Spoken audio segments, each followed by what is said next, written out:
Chapter 219. On the first day of the new year, Miki Kujo got up earlier than usual. When she went downstairs and walked into the living room, Tetsumaisa Watanabe was telling Xiaolian about his high school life in Tokyo. At that time, the football flew across the entire Kamigawa Stadium, and the camera couldn't keep up with it. He held an orange in his hand and made an exaggerated parabola. Oh! Xiaolian opened her mouth, and her small head moved along with the orange in Toru Watanabe's hand. When the football landed, he put the orange in Xiaolian's hand. Everyone shouted, "Watanabe! Watanabe!" From that moment on, your brother, I, was the strongest high school student in Japan. Xiaolian looked at the orange in her hands in a daze. Miki, you're up. Toru Watanabe noticed Miki Kujo, who walked in. Miki Kujo sat on her exclusive cushion. Xiaolian came back to her senses and got up with her small hands on the table. Her small body obediently bowed to Miki Kujo. We're here to pay New Year's greetings. Happy New Year, Miki Jiejia. Happy New Year. Miki Kujo nodded in return. She noticed the red packet of New Year's money. To be precise, it was a white packet, on Xiaolian's table and spread her hands toward Toru Watanabe. Toru Watanabe gave her the half-eaten orange. The flesh was still peeled, and there were fresh green leaves on the peels. I told you to give me the money, Miki Kujo angrily said. Of course, she didn't give the orange back to Toru Watanabe. Money? New Year's money? Toru Watanabe asked. I want to give Xiaolian New Year's money. If Xiaolian had a hogue, it would have stood up now. How much do you want? Toru Watanabe took out his wallet and asked. 1 million. 11 million. Xiaolian put on a defensive posture, as if she had suffered a powerful shock wave. Similar to Super Saiyan transformation and other background characters' expressions and movements. Where would I get so much cash? Toru Watanabe helplessly said. How much do you have? Toru Watanabe counted his poor wallet. I only have 53,000 yen. 50,000. Toru Watanabe ignored Miki Kujo's money. He took out $1,000 bill, but because there was no red packet, he directly handed it to Xiaolian. Xiaolian, this is Sister Meiji's New Year's money for you. Xiaolian took another step back in fright. Can we really accept it? It's 1,000 pounds, Archer. Of course. Xiaolian looked at it for a few more seconds, and exchanged a few more glances with Toru Watanabe, before she finally decided to accept it seriously. When she carefully took the $1,000 bill, her eyes were filled with innocence and watery tears. I'm moved. She held the $1,000 bill in her arms. I'm moved by this $1,000 bill. 1,000? Miki Kujo frowned and looked at Toru Watanabe, who made his own decision. You don't even have 10,000. Miki, this place is different from Tokyo. Toru Watanabe put away his wallet. In Mizawa village, the New Year's money is all coins.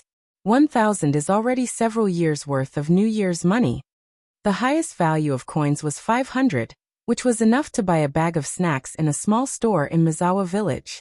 For the children living in Mizawa village, and even for the adults, the amount of New Year's money in Tokyo was unimaginable.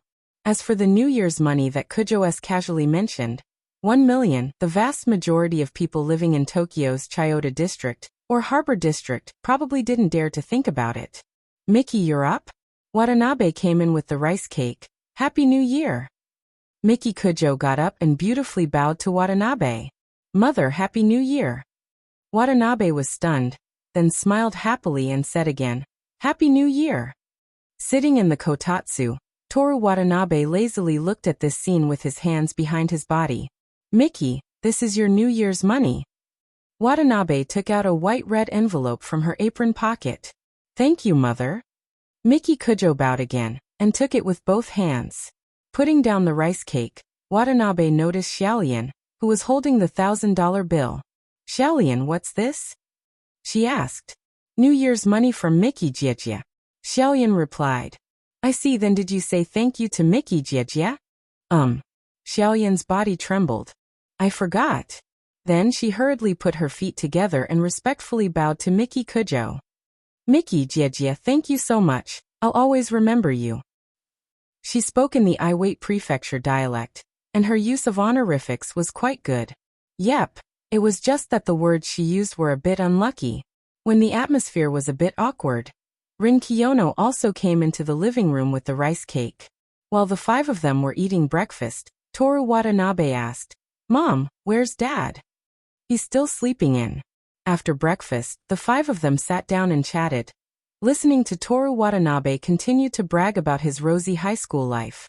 On the TV, there was an inexplicable New Year's program that thought it was okay to make noise. Sorry, I woke up late." Watanabe Sunio walked in embarrassedly. "Uncle Father, Happy New Year." 2 girls, one of them a young girl, congratulated him in unison. Happy New Year, Happy New Year." As Watanabe Sunio sat down to eat the rice cake, a cell phone's default ringtone sounded. Miki Kujo took out her cell phone and answered the call. Xiaolian stared at the cell phone. It was a model she had never seen before. When Miki Kujo put down her cell phone, Toru Watanabe asked, "What's the matter?" He recognized that it was Robot Shizuru on the other end of the line. "The things I bought are here." Miki Kujo finished speaking and stood up with an inviolable aura. "Father, can I trouble you to come out for a moment?" "Oh, okay." Watanabe Sunio wiped his mouth. "Do you need to move something?" "No." Miki Kujo walked out of the living room. "I bought a car for you." Watanabe Sunio gasped in surprise and covered her mouth with her hand. Watanabe Sunio came back to his senses and hurriedly said, "How can I accept your gift? I think it needs your stamp. Please hurry up and get it." Miki Kujo's tone was very polite, and she used honorifics, but her tone was commanding. Watanabe Sunio had never seen such a domineering person in his life, nor had he ever been given a car. He stood there dumbfounded, not knowing what to do. "Dad, I've already bought it, go get the stamp," Toru Watanabe said. He too was startled. "But..." Watanabe Sunio hesitated. "A car is worthless to Miki." Toru Watanabe continued to persuade him. "She's just an acquaintance who can't be considered a friend. When she first met me and found out that I was her boyfriend, she wanted to give me a Lamborghini. Don't accept gifts from others." Watanabe had not recovered from the shock, but she instinctively blurted out a lesson. "I know, I didn't go to get it," Toru Watanabe responded, and then urged, "Dad, go quickly, don't keep them waiting." "Oh, okay." Watanabe Hungxiong's footsteps felt somewhat cheerful as he left the living room. Perhaps in his fear, uneasiness, and surprise, he prayed that it was a BMW, which was the dream of Watanabe's father. Toru Watanabe complained in his heart, "Dad, how are you going to fight against the erosion of the capitalists like this?" "I'll go and take a look." Watanabe-ji was still worried. "I want to see it too." Xiaolian also ran out, her footsteps making loud thumping noises. Toru Watanabe retracted his gaze and took a piece of persimmon. When he took the first bite, he noticed that Rin Kiyono was holding her chin and thinking about something. "What are you thinking about?" he asked. "Should I also give Aunt Ji a gift, like a kimono?" Rin Kiyono pondered and said, "You don't have to do that, right? Also, the kimono you gave her must be too expensive." Toru Watanabe had been with Miki Kujo for a long time, so he had seen all kinds of kimonos. Among them, there were some that were not only hand-painted, but also handmade. The price was probably enough to buy a condominium in Tokyo. "It's just filial piety. What are you thinking about?" Rin Kiyono glared at Toru Watanabe with dissatisfaction. "Is it really okay to use the word filial piety?" Toru Watanabe did not ask this question. The persimmon in his hand was so sweet that he could not speak. At that time he was drinking tea. After a while, a group of people came back. Watanabe's father was holding some lists and brand new car keys in his hand. He could not hide the smile on his face. Ache, we also have a gift." Xiaolian ran over and shouted at Toru Watanabe. "Really? What kind of gift?" Toru Watanabe asked. "Just some drawing tools." "It's not a gift," Miki Kujo said. After this incident, there was nothing else worth recording. The new year in the countryside was very boring. His father drove the new car to visit his friends at work, while the others stayed at home to play Fu Xiao. Xiao Lian drew the faces of the 5 people, and she drew the portraits of the 5 people. Although there were no eyes, mouths, and other facial features, the facial features and hairstyles were very well captured. It was easy to tell who was who at a glance. After the game started, it was their turn to be blindfolded. Their eyes, nose, mouth, and other facial features were arranged. Toru Watanabe put his nose on his forehead. Rin Kiyono put his left and right eyes on the opposite side. Miki Kujo put her mouth on top of her lower lip. The faces of the 5 people with the lowest appearance score of 7 were so funny that it made people burst out laughing. Watanabe's mother also put these 5 faces on the pillar in the living room. There was a mark used to measure Toru Watanabe's height. Miki Kujo gave Toru Watanabe's father a 20 million yuan car. Toru Watanabe also saw it later. What Lexus? What flagship luxury MPV? He did not know. He only knew that the back seat was big enough for the young lady to stand on tiptoe.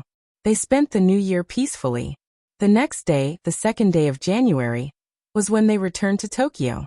Miki Kujo, who did not want to waste time, directly ordered the helicopter to send the 3 people back to Tokyo. The fuselage was 19.75 meters long, the main rotor length was 16.62 meters, and the height of the helicopter was 5.54 meters. It shocked the villagers. But with Toru Watanabe's father's car in front, they should be able to accept it. Right? The cabin was very spacious, and it could seat up to 18 people. It was arranged like a meeting room. After boarding the plane, Queen Kujo went straight to bed, and Miss Kiyono was reading a book. Only Toru Watanabe, who had not seen the world, looked left and right, and learned how to operate the helicopter. Then he took out his phone and took pictures and sent them to his family group. Every time, Kiyono's phone would vibrate, and she would shoot an impatient look at Toru Watanabe. Then Toru Watanabe would take pictures of the 2 people. When he accidentally took a picture of Tokyo Tower, he had arrived in Tokyo. January 2nd. Resting at home. January 3rd. Toru Watanabe went out to look for a house. The weather was clear, the sun was soft, and the streets were colorful. It was summer.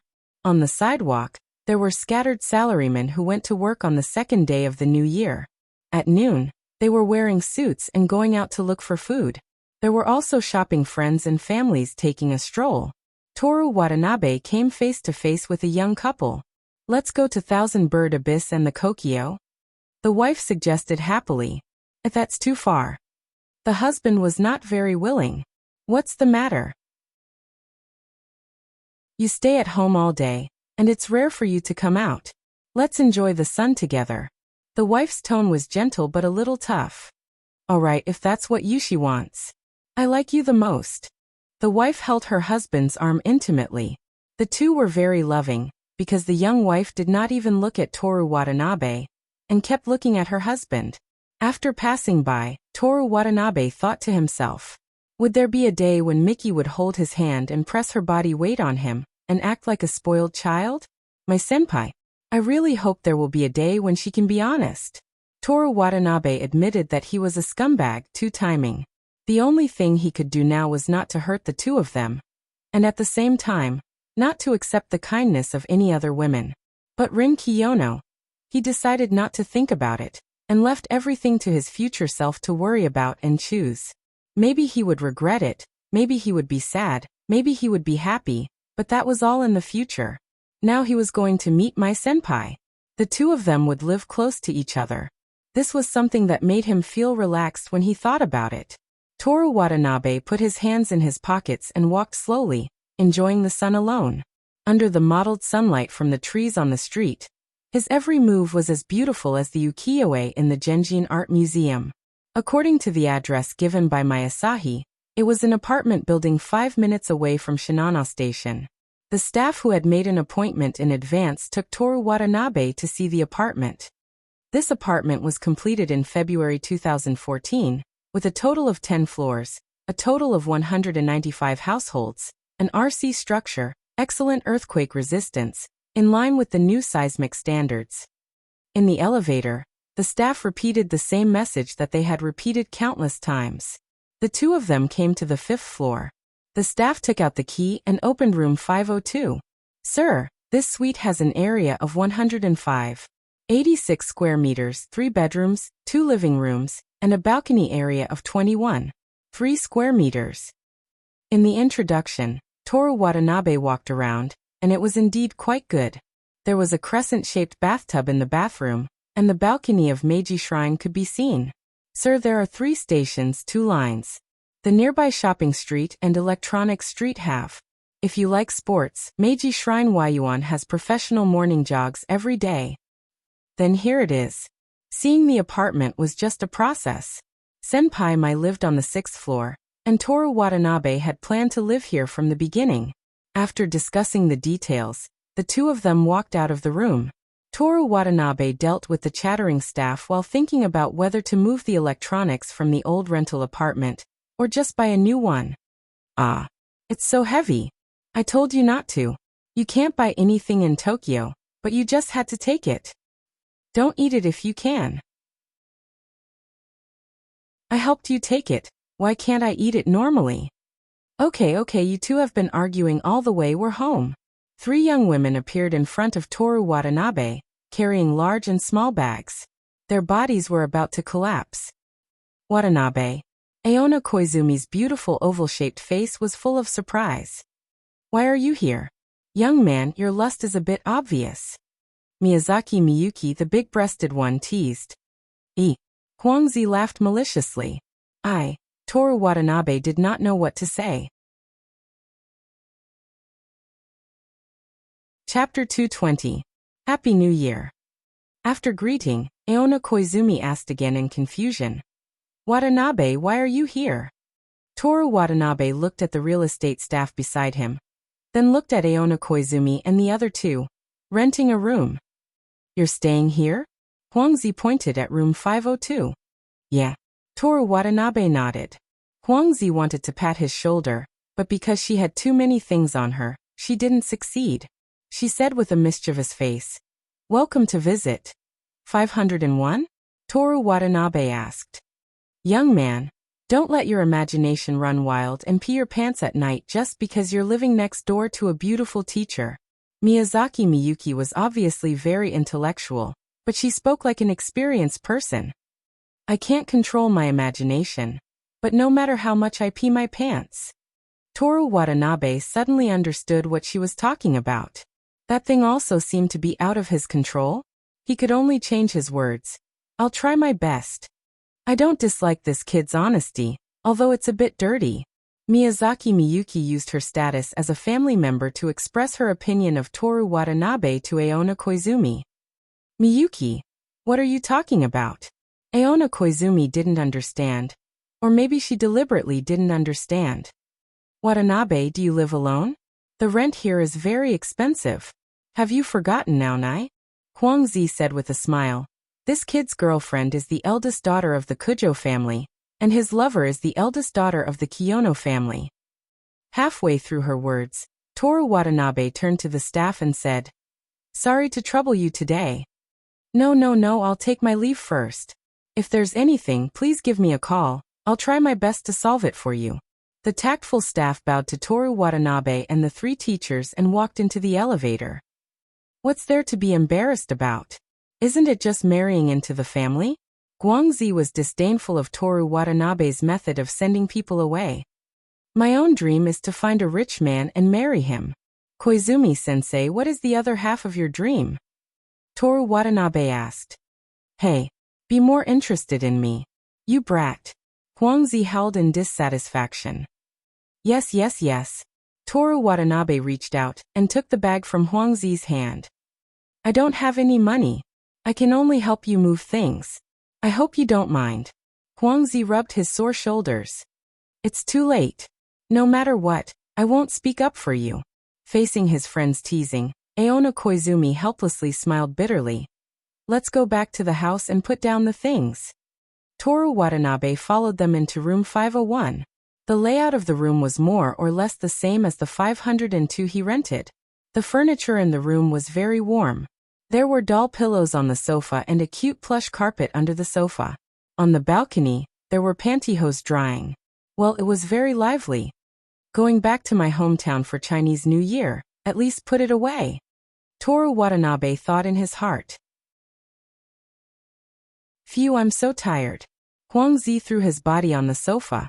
Miyazaki Miyuki also sat down and sighed. Watanabe, sit down. I'll get you some water. Aona Koizumi said. No need. Toru Watanabe stopped looking at the layout of the room. I still have to go back to move furniture and buy a bed. Can't you just call a moving company online?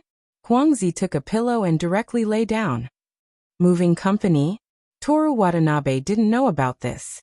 In Shimazawa village, where there wasn't even karaoke, it was better to count on a moving company than to count on 100 coins under a vending machine. Don't call a moving company. You don't have many things. I'll drive and help you move them later.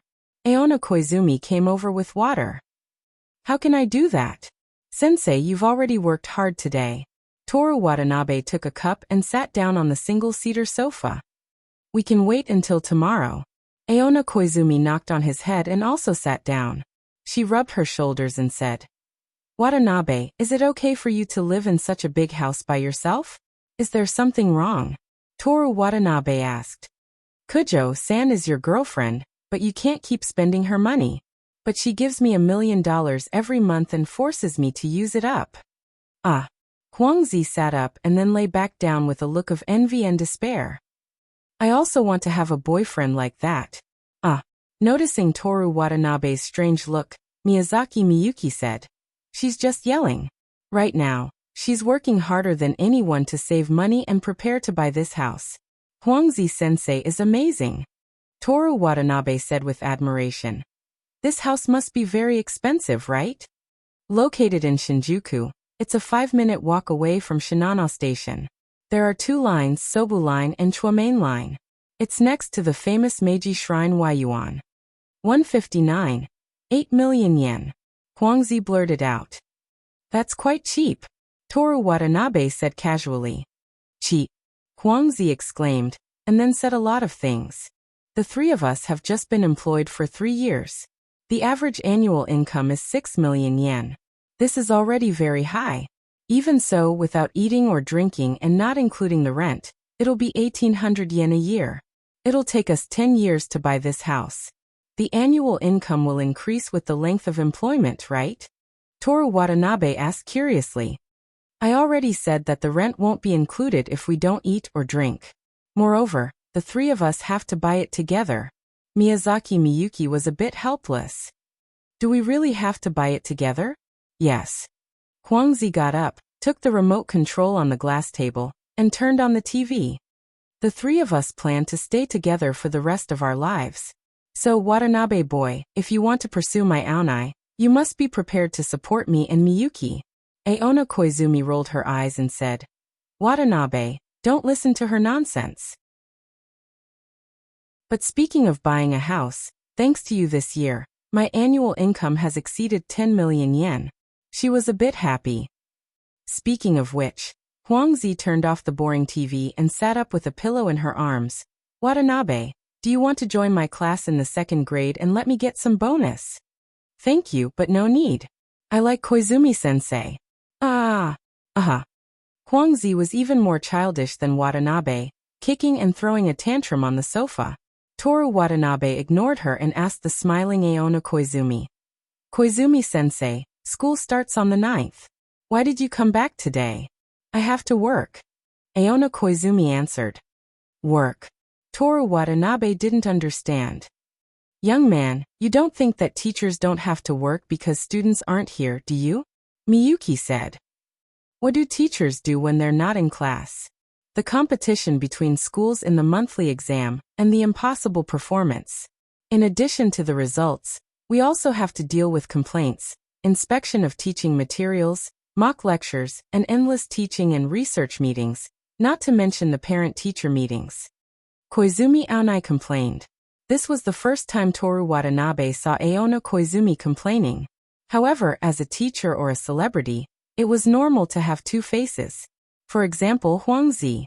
He heard that she had a lot of authority in Class 2 and Class 3, but now? She was lying on the sofa with her butt up, pretending to cry. He really wanted to take a picture and send it to her students. Will it be easier in a public school? Toru Watanabe asked. Maybe. Aona Koizumi said, But public school teachers have to change schools regularly. The three of us didn't want to be separated, so we went to a private school together. As for why I chose Kamigawa, it's because I like the name. I'm reminded of when we first came to Tokyo. Miyuki's voice was filled with nostalgia. At that time we were still living in Shinjuku. We had to wake up 2 hours earlier to catch the tram. After staying at the sensei's house for half an hour, Toru Watanabe said goodbye and left. When he was changing his shoes at the entrance, Huangzi's voice came from the living room. Watanabe, Qingnai will sleep in the innermost room. Don't go to the wrong door for a night attack. Nonsense. I slept in the outermost room. So you were looking forward to a night attack. Not at all. There's a fight in the living room. I really want to go back and take a look. Toru Watanabe put on his shoes and said, sorry for disturbing you. Then he left room 501. The next day, Aona Koizumi drove him to help him move his luggage. Actually, it wasn't much. Most of it was clothes and school supplies. There were also computers, game consoles, cameras, adult night belts and so on that were purely for the sake of spending money.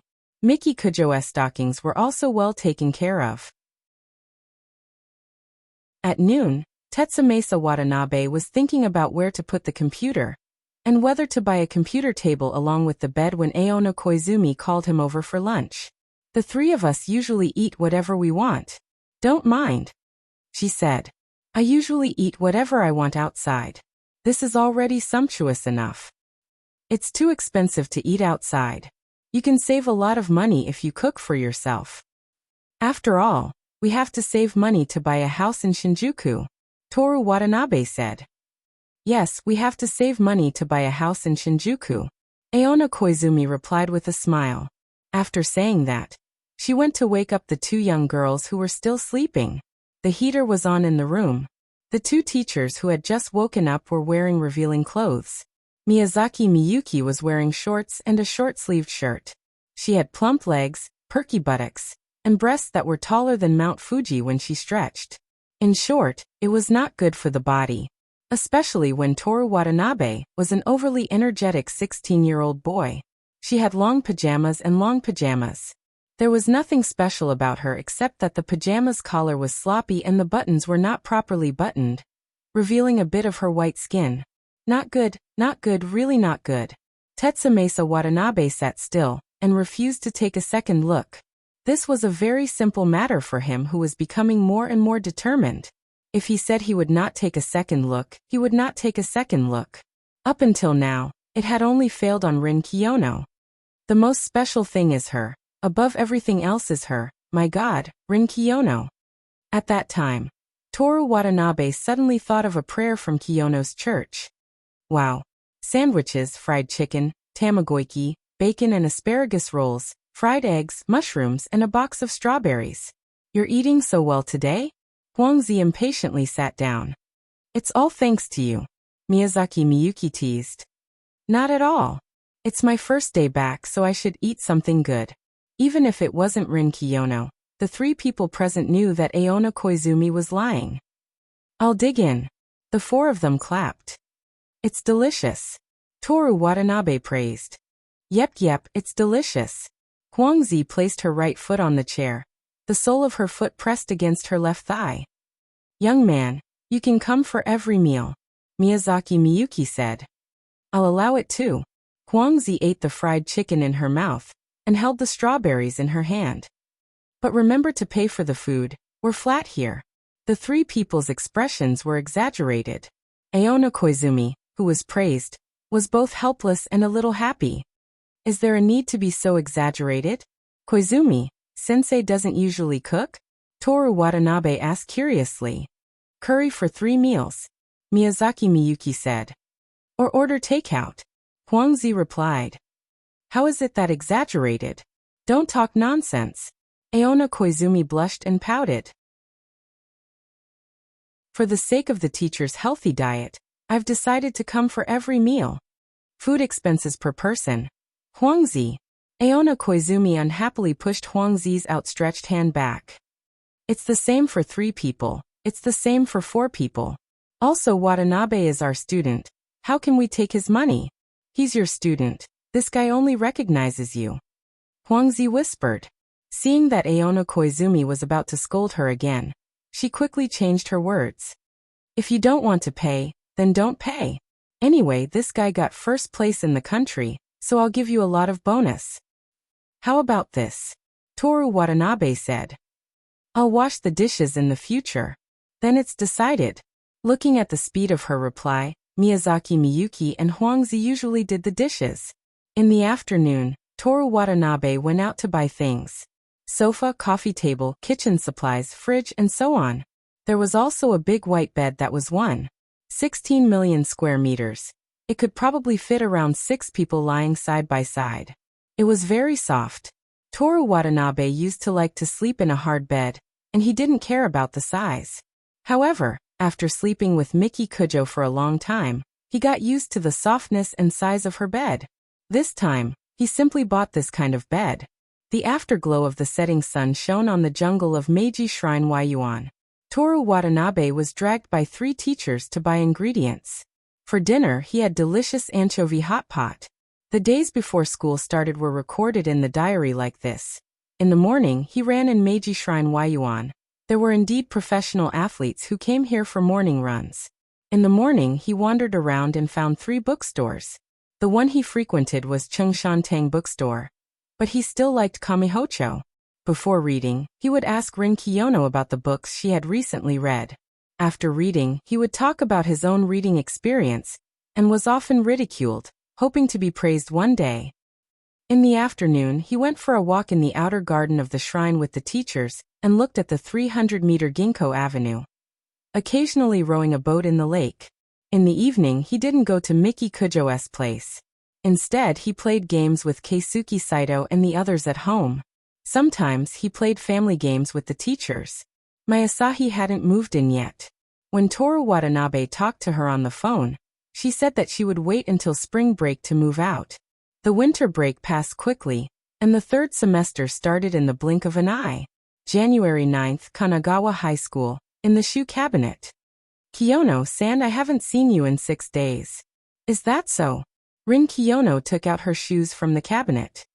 The highest temperature today is 16 degrees Celsius, the highest temperature since January. It's a good weather for reunion. Watanabe-san, are you a dragonfly with a lifespan of only 8 months? What do you mean? Reunion refers to friends or family meeting again after a long separation. Rin Kiyono stood up and looked at Toru Watanabe. If 6 days is a long separation, I think you should be a dragonfly. After saying that, she added without waiting for Toru Watanabe's reply. Sorry, I didn't consider the possibility that you're a fly. Based on the fact that you're making noise, it's more likely that you're a fly. Closing the shoe cabinet, Rin Kiyono said one last thing before she left. Judging from your appearance, you probably don't know that a fly can only live for 1 month. Who was the fly that was making noise? Could it be that Kiyono-sama missed her only believer very much after not seeing him for 6 days? Toru Watanabe slowly changed his shoes and didn't follow her. After all, from today onwards, they would see each other every day.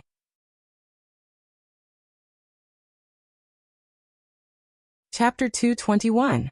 Toru Watanabe walked into Year 1 Class 4, hung his backpack on the table, and sat down in his seat.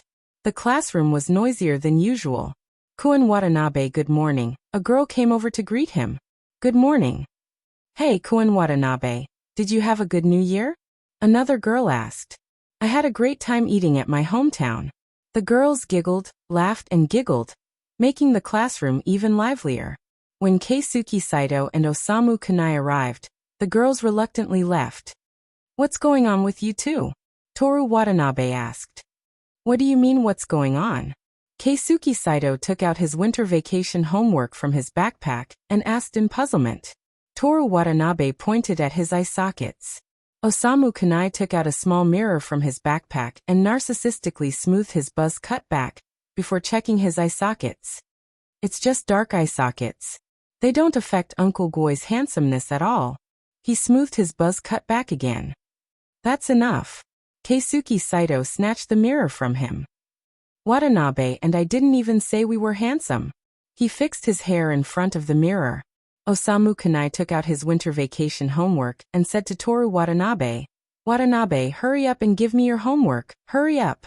Toru Watanabe bent down and took out his homework from his backpack. Lunch drinks. Are you looking down on Uncle Goi's New Year's money? Osamu Kanai flipped Toru Watanabe's homework to a specific page, wrote down a few numbers on his homework, and hurriedly flipped to the back. It seemed that he didn't know how to do it, or did know how to do it, but was too lazy to calculate it. Everyone is clearly playing games all night, so why don't you have dark circles under your eyes, Watanabe? Keisuke Saito closed the mirror and asked curiously. Do you know how many meters it takes to circle the Meiji Shrine Yuan? Toru Watanabe asked indifferently. The outer court of the Celestial Palace? Is there a math problem like this?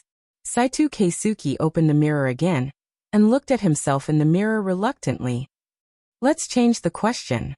Have you seen Kano Miho at 5 in the morning? Miho Kano. Osamu Kanai raised his head. Even though he wasn't looking at his homework, he was still writing. The sporting world's Yui Shinhuan? Pole vault athletes? You actually slept with her? Can you not simply define the relationship between a man and a woman as sleeping or not sleeping? There are a lot of relationships. It's over. Osamu Kanai glanced at the front door. I'm still writing. Everyone, return to your seats. Aona Koizumi walked in with her lesson plans. The third semester is very short, only a little more than 2 months, but there are many exams.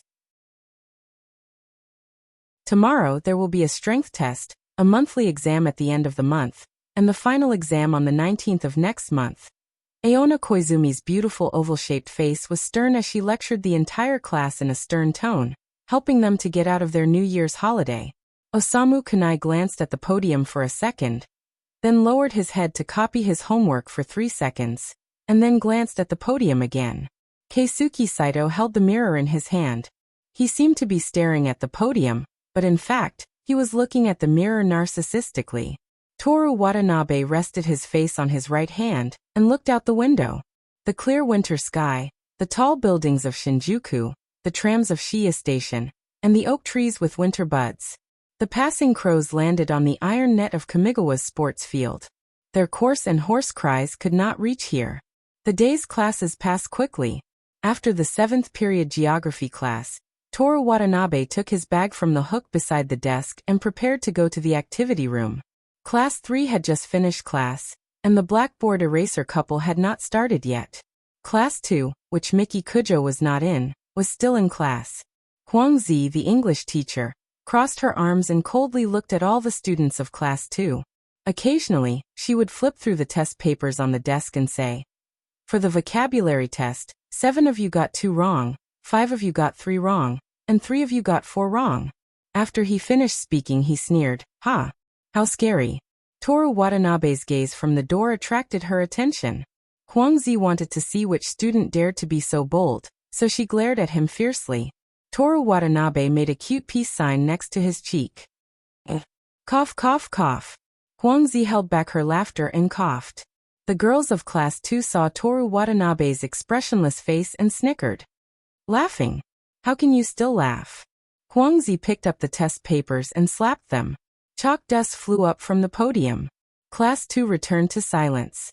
Huang Zi composed herself and was about to call Toru Watanabe in to scold him together, but the kid was no longer at the door. Class 1 was over, but God was nowhere to be seen. After going up to the 5th floor, Toru Watanabe walked through the corridor between the teaching building and the club building, opened the door of the activity room, and walked into the human observation department, which he had not seen for 15 days. Rin Kiyono sat by the window reading with her long black hair. White mist lingered around her as the kettle boiled water. Toru Watanabe still remembered that scene. Her light cherry-colored lips, fair neck, and legs wrapped in stockings under the table were so dazzling. She was a perfect beauty. Good afternoon, Kiyono. After greeting her, Toru Watanabe sat down in his seat. Good afternoon, Watanabe. The beautiful girl nodded slightly, her eyes never leaving the hardcover book in her hand. Not at all. You don't even want to look at me. If you don't look at me from top to bottom with your disgusting eyes the next time you enter, I will forgive you in my heart and look at you again.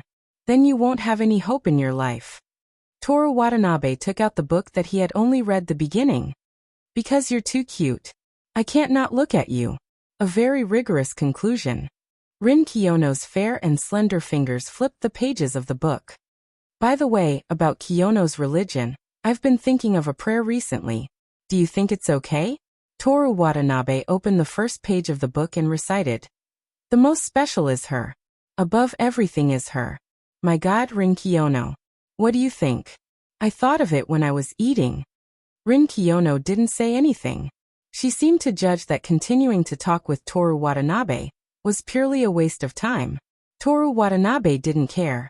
In the sound of the boiling kettle, he read Selena's long night journey. After the water boiled, Rin Kiyono made black tea. Toru Watanabe's thanks was mixed with a knock on the door. Go ahead. Rin Kiyono sat back in her seat. Sorry to disturb you. The voice of the person who came was extremely transparent.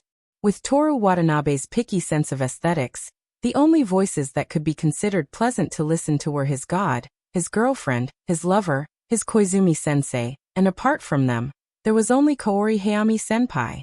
However, if you ask whose voice was the best, of course it was his own.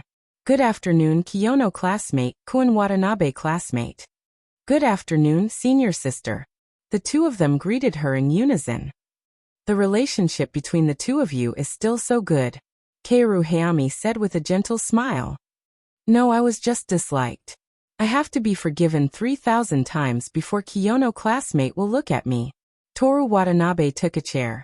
Rin Kiyono glared at Toru Watanabe and said to Kaoru Hayami, What's the matter, senior? Kaoru Hayami first thanked Toru Watanabe in a low voice. After sitting down, she answered Rin Kiyono's question. Kiyono classmate, I'm here to ask about the playing department. Rin Kiyono looked at Toru Watanabe. Watanabe classmate. Why do you want me to pour tea? Toru Watanabe protested. No, thank you very much. I'm not thirsty. Kaoru Hayami hurriedly said. Rin Kiyono ignored her and asked Toru Watanabe in a matter-of-fact tone. Am I not your god? Hey, I'm just saying. Do you really think of yourself as a god? As everyone knows, there is only one god in this world. And that is, what are you waiting for? You can't even understand simple instructions. Do you want me to teach you step by step? Yes, as you wish. Alright, then it was Kiyono's god. Toru Watanabe poured Kaoru Hayami black tea in a disposable paper cup. Thank you. Kaoru Hayami was a little flattered by the black tea. It's just boiled water. Be careful, it's hot. Toru Watanabe reminded her. Kaoru Hayami showed an even gentler smile. Just as she was about to say something to Toru Watanabe, Rin Kiyono's cold voice interrupted her. Senpai Hayami, didn't you come to the Human Observation Department for some business? Right, it's like this. Kaoru Hayami paused for a moment to organize her thoughts. Kiyono classmate, you should know that I'm now the head of the playing department. I know. I was the head of the playing department in junior high, but at that time, everyone participated in club activities with the mentality of as long as you're happy, so I didn't feel any pressure. Do you feel pressure now? Toru Watanabe took a sip of the black tea. Yes. The heater was on in the room. Kaoru Hayami was still holding the cup with both hands. Everyone is aiming for national gold. I don't know if I can do it well. So you're here to ask us to instill confidence in you? To be a cheerleader? To tell you you can do it, or you're awesome, every day, Toru Watanabe said. That's not it. Kaoru Hayami shook her head with a smile. She looked at Rin Kiyono. Kiyono classmate, can you go back to the playing department? I can make the head. I'm sorry. Rin Kiyono gave her a direct answer. I'm the one who should be sorry. I came to find you without permission. Kaoru Hayami hurriedly said. Then, I'm sorry for bothering you. I'll take my leave first. Take care. Rin Kiyono nodded. Watching Kaoru Hayami leave dejectedly, Toru Watanabe said enviously. That's great. I also want someone to invite me to be the head. Can't the vice head satisfy you? The only member under me is Miki Kujo. What's the use of having a vice head like that? His tone was exaggerated, and his expression was miserable. Rin Kiyono smiled. That's because you're not strong enough. You can't order her around either. You still have the nerve to laugh at me? Toru Watanabe classmate. I was wrong. Rin Kiyono was slightly stunned, and said with some surprise. You're quick to apologize. You called me by my full name. How can I not be quick? Rin Kiyono felt like she had been seen through by Toru Watanabe. This made her slightly annoyed, and also a little. She brushed her long hair away from her shoulders and said with a cold face. Don't be so self-righteous. Do you think you know me well enough? No. Toru Watanabe pretended not to see her shyness. After school, Toru Watanabe returned to the Shinano apartment. As soon as he stepped out of the elevator, he saw Huangzi standing in the corridor waiting for him. Watanabe, you're coming. Her tone was gentle. Huangzi-sensei, what's the matter? Toru Watanabe walked over. When he was almost there, he twisted his body and just happened to dodge Huangzi's hand. Stop, don't run. If you don't chase, I won't run. Okay, I won't chase. Huangzi stopped. Toru Watanabe took the opportunity to open the door and hid in room 502. Toru Watanabe, you dare to lie to me. Don't come to dinner if you dare. During dinner, Toru Watanabe hid behind Aona Koizumi and relied on master level, kickboxing, and elite level, dodging to make Huangzi pant. The next day, the academic test. On the third day, Keiru Hayami came again. If you still want me to be the head of the department, I'll see you in the morning. Please leave. No, this time I hope that Rin Kiyono can be the same as last time.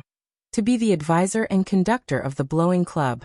I've already completed the project of leading a worthless club to win the highest professional award. I won't do it a second time. Pay attention to your words, Miss Kiyono. Toru Watanabe reminded her in a soft voice. Of course, he didn't want Rin Kiyono to speak the truth. He wouldn't do such a thing. Pay attention to your words, Watanabe-san. Rin Kiyono glared at him with dissatisfaction. The Blowing Club isn't completely worthless, right? There are also hard-working members and good members. Toru Watanabe said. Oh. Rin Kiyono flicked her long hair. The outcome of the argument was clear. Then I'd like to ask Watanabe-san, with just a few hard-working members and good members, can they enter the national competition? No. Can they enter the Tokyo University competition? If it's me and I play an excellent oboe solo, you want to go to the Blowing Club? Rin Kiyono revealed her signature gentle smile. No, I'm not going. Toru Watanabe felt a chill run down his spine. Rin Kiyono's gentle smile turned into a victorious smile. The Blowing Club competition is a team competition, so it's natural to evaluate it from an overall perspective.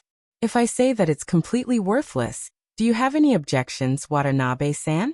Whatever you say. After Kaori Hayami finished listening to their daily quarrel, she left the piano club. On the fourth day, she came again. On the fifth day, the sixth day, until the end of the January monthly exam, Keiru Hayami came almost every day. On the 1st of February, at the Human Observation Department after school. Then I'll take my leave. Keiru Hayami stood up. Wait.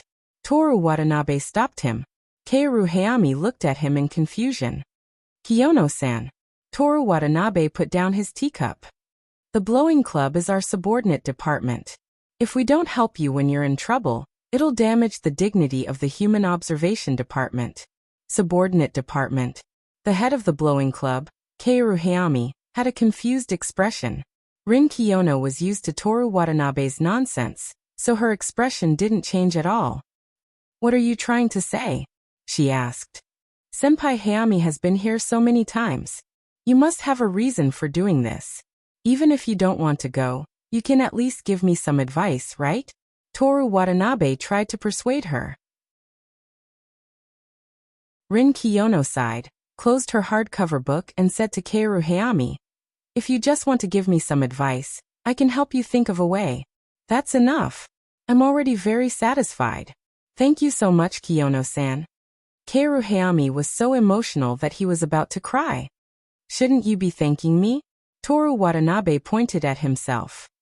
I'm the one who changed the unreasonable Kiyono-san's mind. Yeah. Keiru Hayami nodded vigorously. If I knew this would happen, I would have asked Koen Watanabe for help from the beginning. Senpai Hayami, do you think that if you didn't insist on coming to the human observation department every day and Watanabe-san persuaded me, I would have agreed? You wouldn't have? Toru Watanabe asked. Qing Yi-rin opened her mouth, but no words came out of it. She was speechless. The human observation department fell into a restless silence. The two of them stared at her. Rin Kiyono clenched her fist, placed it on her lower lip, and cleared her throat. After doing all this, she avoided Toru Watanabe's gaze and turned to Keiru Hayami. I can't make any suggestions without understanding the situation. Senpai Hayami, please tell me what's troubling you. It's like this. Keiru Hayami was also attracted by Rin Kiyono's cuteness. Recently, exams. Toru Watanabe kept recalling the scene just now as he listened to Keiru Hayami. Even if I don't lie, I can still be cute. Honesty is the best. He clenched his fist in his heart. By the way, let's talk about the insignificant problem of the playing department. Compared to Rin Kiyono's cuteness, some of the second-year students often took leave to deal with exams, resulting in them not being able to play together. When they could play together, their standards dropped a lot. This made the first-year students who worked hard every day very dissatisfied. After all, everyone had set the national goal of gold together. The first-year students went to the head, Keiru Hayami, hoping that she could talk to the second-year students. The second-year students also wanted to train hard, but they were about to be promoted to the third year, so they couldn't give up on their homework. They promised that when the next semester started, they would participate in training every day. Keiru Hayami relayed this answer to the first-year students. The first-year students also said that the third-year students reviewed their homework together after training last year, and the results were very good. They could still train, so why not continue? Keiru Hayami went to look for the second-year students again. At first, the second-year students were vague, only saying that the third-year students would definitely participate in training every day. Of course, the first-year students were dissatisfied with this answer, and sent Keiru Hayami to ask. The second-year students were also dissatisfied. There was still a long time before the blowing competition, and the new first-year students hadn't even come yet. Was there a need to work so hard? Besides, it wasn't like they didn't train. The first-year students insisted on having high-intensity training every day. They felt that without Rin Kiyono's brilliant guidance and Toru Watanabe's unparalleled solo, with their current strength, they wouldn't be able to get the national gold. Both sides made sense. Keiru Hayami really had no choice but to look for Rin Kiyono every day. At the same time, she also used Rin Kiyono and Toru Watanabe's daily bickering as a way to relieve her pressure. Do you have any ideas? After explaining the situation, Keiru Hayami asked. I'm curious. Rin Kiyono stroked her chin. Why aren't the second-year students willing to use last year's method? Keiru Hayami looked hesitant. Senior, this is a very important question. Rin Kiyono looked at her with an inexplicable sense of pressure. Okay. Keiru Hayami sighed and said with a bitter smile. The second-year girls don't have a good relationship. If one of them studies a little more, the other will. In short, everyone is secretly studying hard, trying to surpass the other. Oh. Rin Kiyono looked surprised then sighed. How boring. There are indeed people with such thoughts. Toru Watanabe could understand. Then, Keiru Hayami looked at the two of them expectantly. Good morning, senior, Toru Watanabe said. I'm listening. Let's leave. Keiru Hayami was stunned. Rin Kiyono rolled her eyes at Toru Watanabe. That's only the final solution. Wait a minute, Keiru Hayami stretched out his hand to the two of them. Good morning, senior. Rin Kiyono looked at him. I suggest that the blow section's goal change from national gold to entering the national competition. I see. Toru Watanabe applauded. Then we can achieve balance. No way. Keiru Hayami was always good-tempered, but he was bullied by the two of them.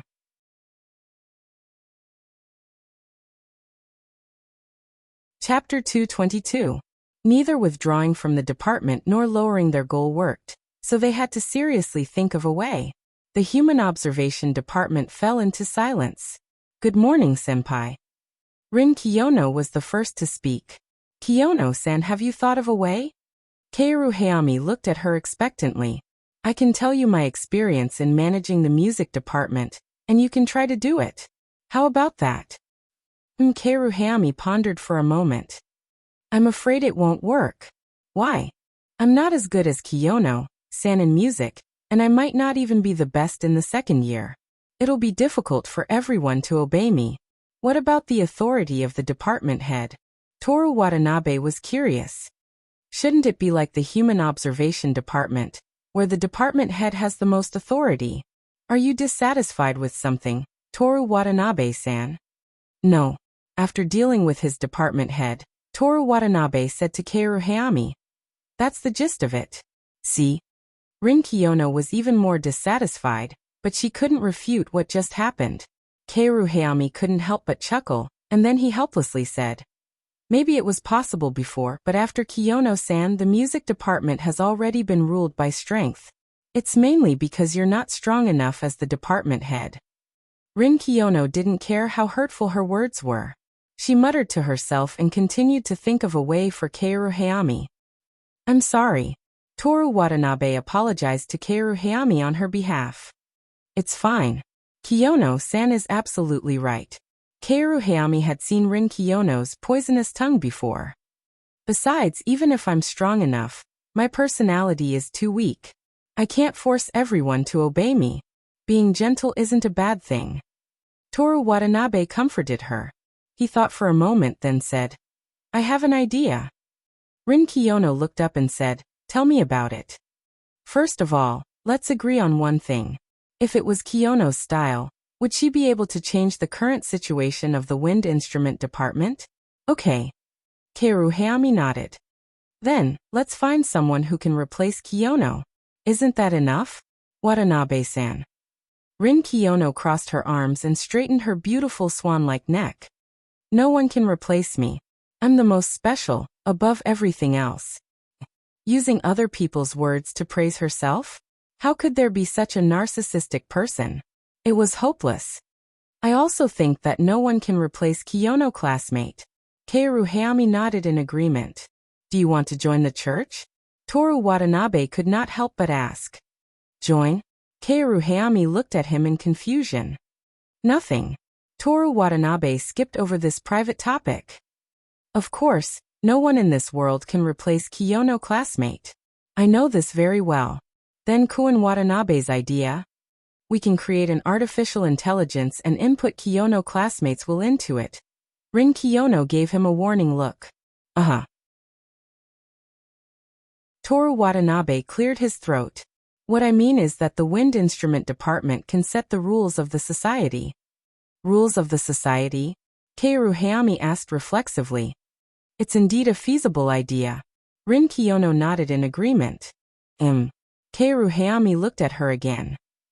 "I can see that you're not strong enough, and your personality is too gentle. Then we can set strict rules. Everything in the wind instrument department will be run according to the rules," Rin Kiyono explained. "So that's how it is." Kaoru Hayami gently clasped his hands and said excitedly, "I've been thinking about how to ease the relationship between the first and second years, but I didn't expect to solve the problem from the root. Before we set the rules, there's one last question. Do we favor the first years or the second years?" Toru Watanabe said. He and Rin Kiyono looked at Kaoru Hayami. Any suggestion could be made, but whether it was accepted or not, and to what extent, it was the wind instrument department's own business. Faced with this question, Kaoru Hayami's gentle, or to put it bluntly, a nice guy, personality made her hesitate again. "Senior." Toru Watanabe tapped the table lightly. "Our goal is to win the national gold medal." "I know, but..." Kaoru Hayami grasped the hem of his pleated skirt. "Are you worried that the rules are too harsh and the second years will withdraw?" Rin Kiyono asked. Kaoru Hayami didn't say anything and just nodded. These people are really confident. They think that they can get the national gold medal if they work hard next year? Rin Kiyono laughed contemptuously. It's one thing to be good at studying, but they actually think that they're equally talented in music. Toru Watanabe noticed that Kaoru Hayami's face was slightly red. It seemed that this senior also had the same idea. However, it's not like I can't understand. Rin Kiyono's tone returned to normal. People with good grades tend to be blindly confident in fields they haven't touched before. I've already observed this from that man. Toru Watanabe pointed at himself in confusion. Rin Kiyono nodded, confirming his doubts. After dealing with Toru Watanabe, she continued. Senior Hayami, you're the head of the wind instrument department, so it's up to you to decide. All I can do is tell you my thoughts. Thank you. Please speak. Last year, even I was only able to lead you guys to the national gold medal because of Watanabe-san's help. If it wasn't for Watanabe-san, even if a miracle happened, with Kamikawa Yukaba's standard, we would only get silver at most. After saying this, Rin Kiyono didn't say anything else, giving Kaoru Hayami time to think.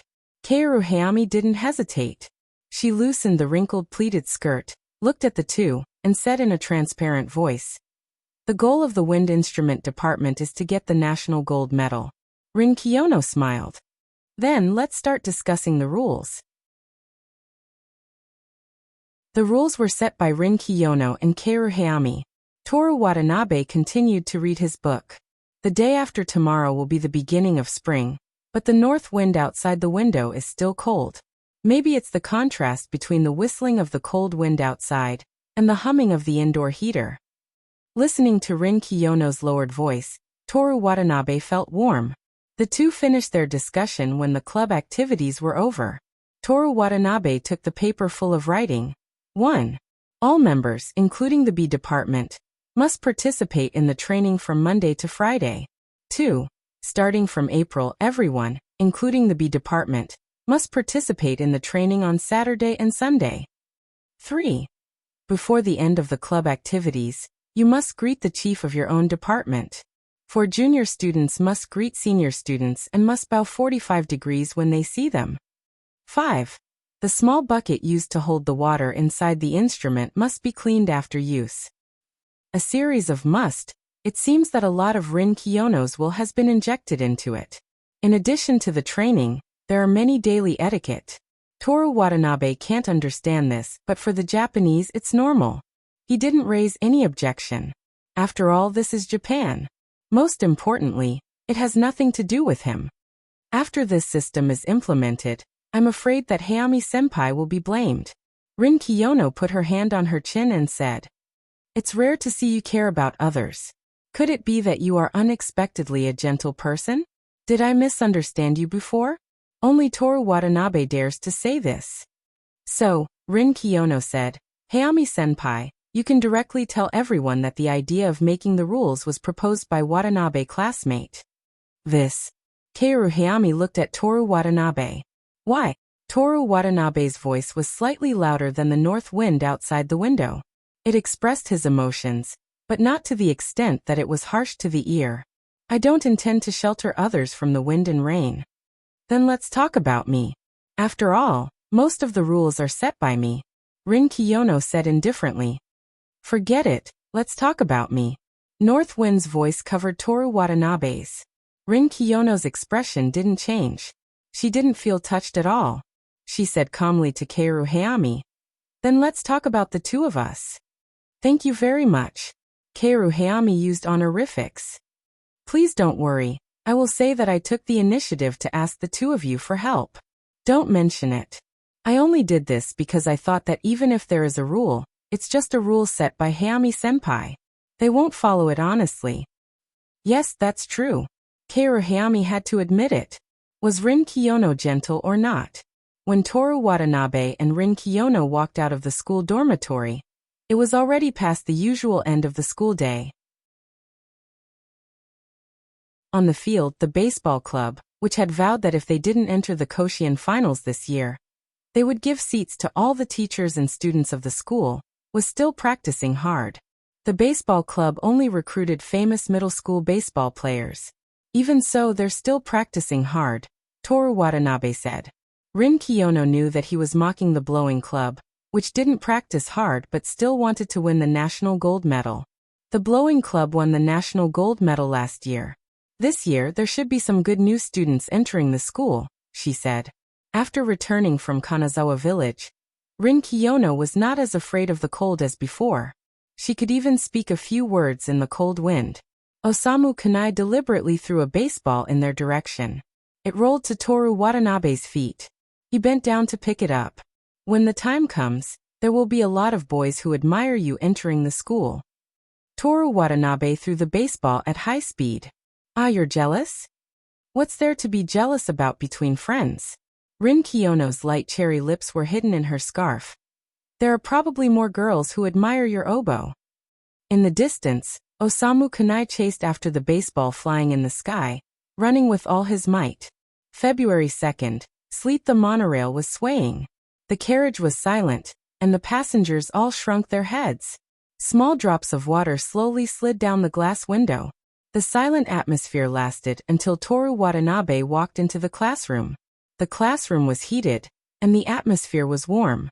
Osamu Kanai, Keisuke Saito, and Kazumi Ikeda were chatting together. Koen Watanabe, good morning, Kazumi Ikeda, who was facing the back door, was the first to see Toru Watanabe. Good morning.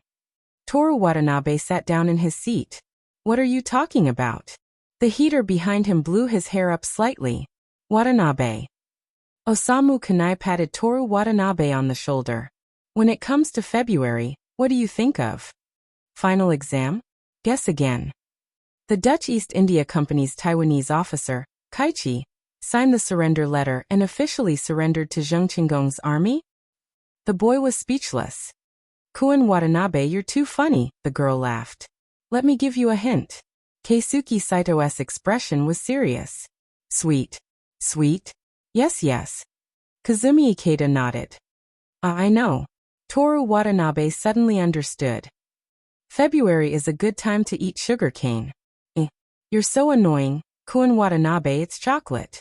Kazumi Ikeda smiled and pretended to hit Toru Watanabe.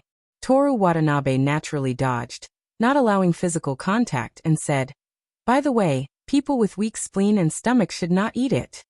Enough. It's Valentine's Day. It's Valentine's Day. Osamu Kanai said loudly. Watanabe doesn't take Valentine's Day seriously, it's natural. Keisuke Saito began to feel sorry for himself. He certainly has no problem, our situation is not good.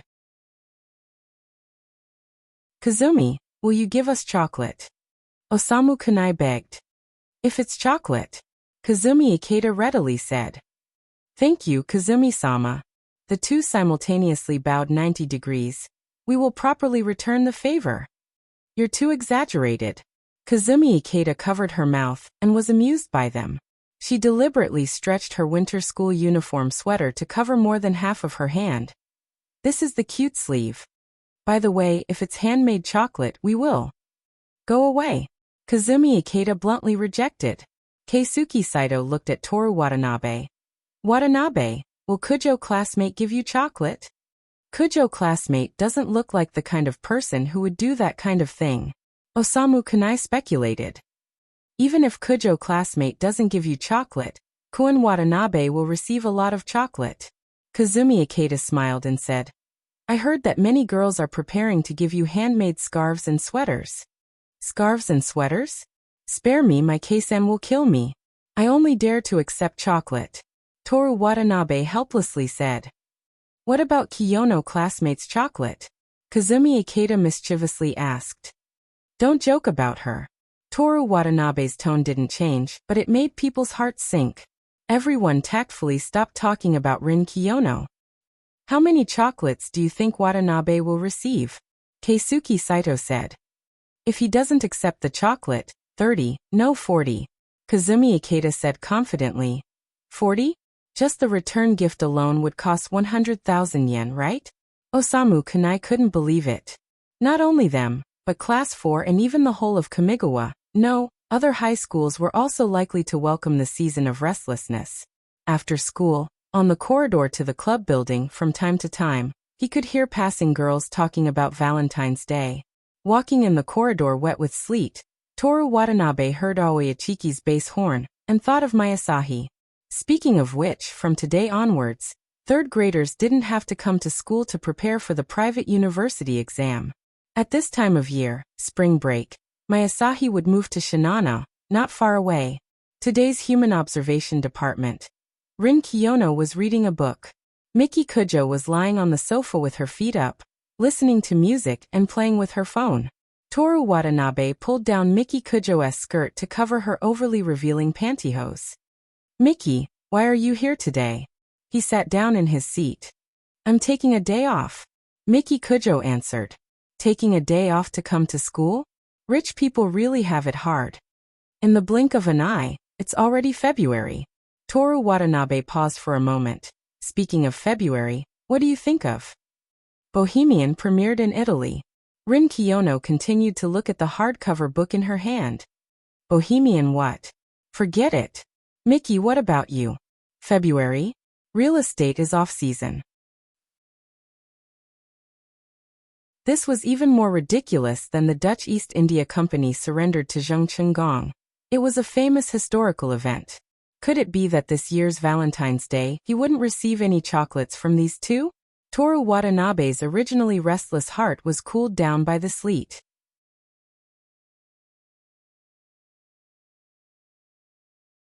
Chapter 223. The next day, which was February 3rd, was a sunny day after the rain. In the morning at the shoe cabinet, Rin Kiyono told Toru Watanabe to go to the playing club with her at noon. After the morning class ended, Toru Watanabe followed her to the subordinate department for inspection. "What's the specific matter?" he asked. "It's about the regulations," Rin Kiyono answered simply.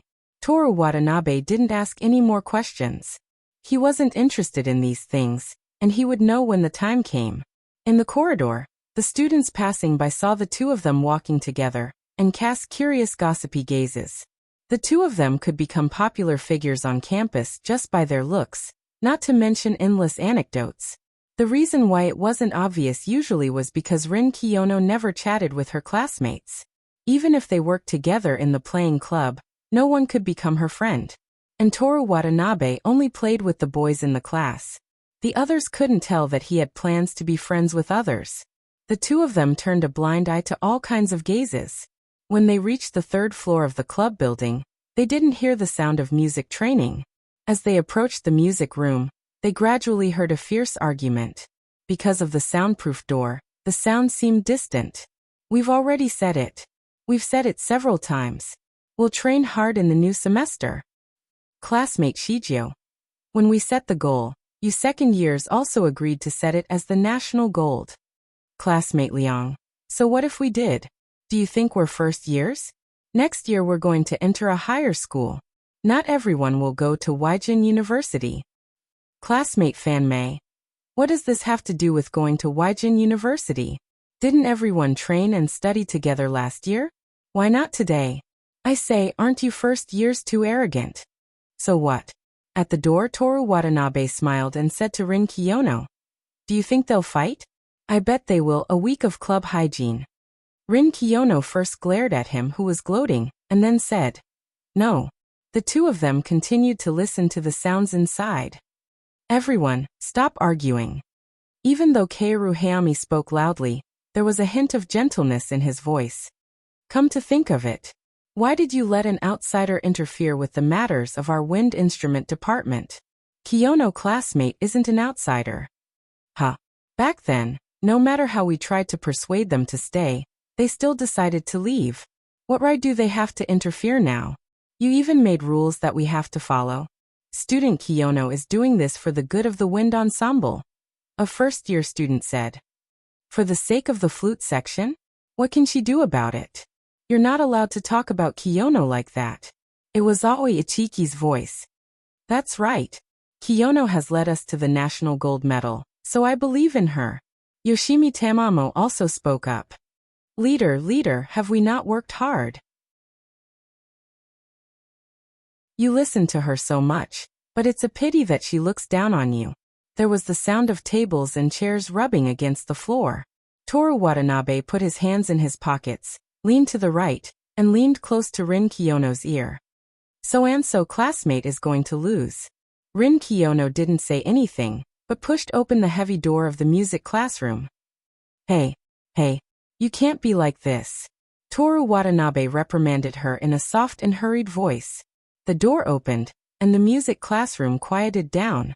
After the third-year students left the wind ensemble, the remaining 60 or so students were all present. Most of them were huddled in the corner of the classroom, while 7 or 8 people were arguing in the middle. Some chairs had fallen to the ground. Kaoru Hayami had an uneasy expression. Everyone looked over. Kiyono classmate. Kaoru Hayami walked over as if he had seen the real head of the wind ensemble. He let out a long sigh. The first-year students also gathered around, their expressions relaxed. However, the more they respected Rin Kiyono, the more the second-year students were dissatisfied. What are you doing in the wind ensemble? A second-year girl surnamed Imai questioned. Let me make one thing clear. Rin Kiyono didn't take that person seriously at all. I'm not looking down on the first year. That's right. The first-year students looked angrily at the second-year students. I'm looking down on all of you. Ha ha ha. The second-year students looked at the stunned first-year students and laughed mercilessly. That. Toru Watanabe raised his hand. Miss Kiyono.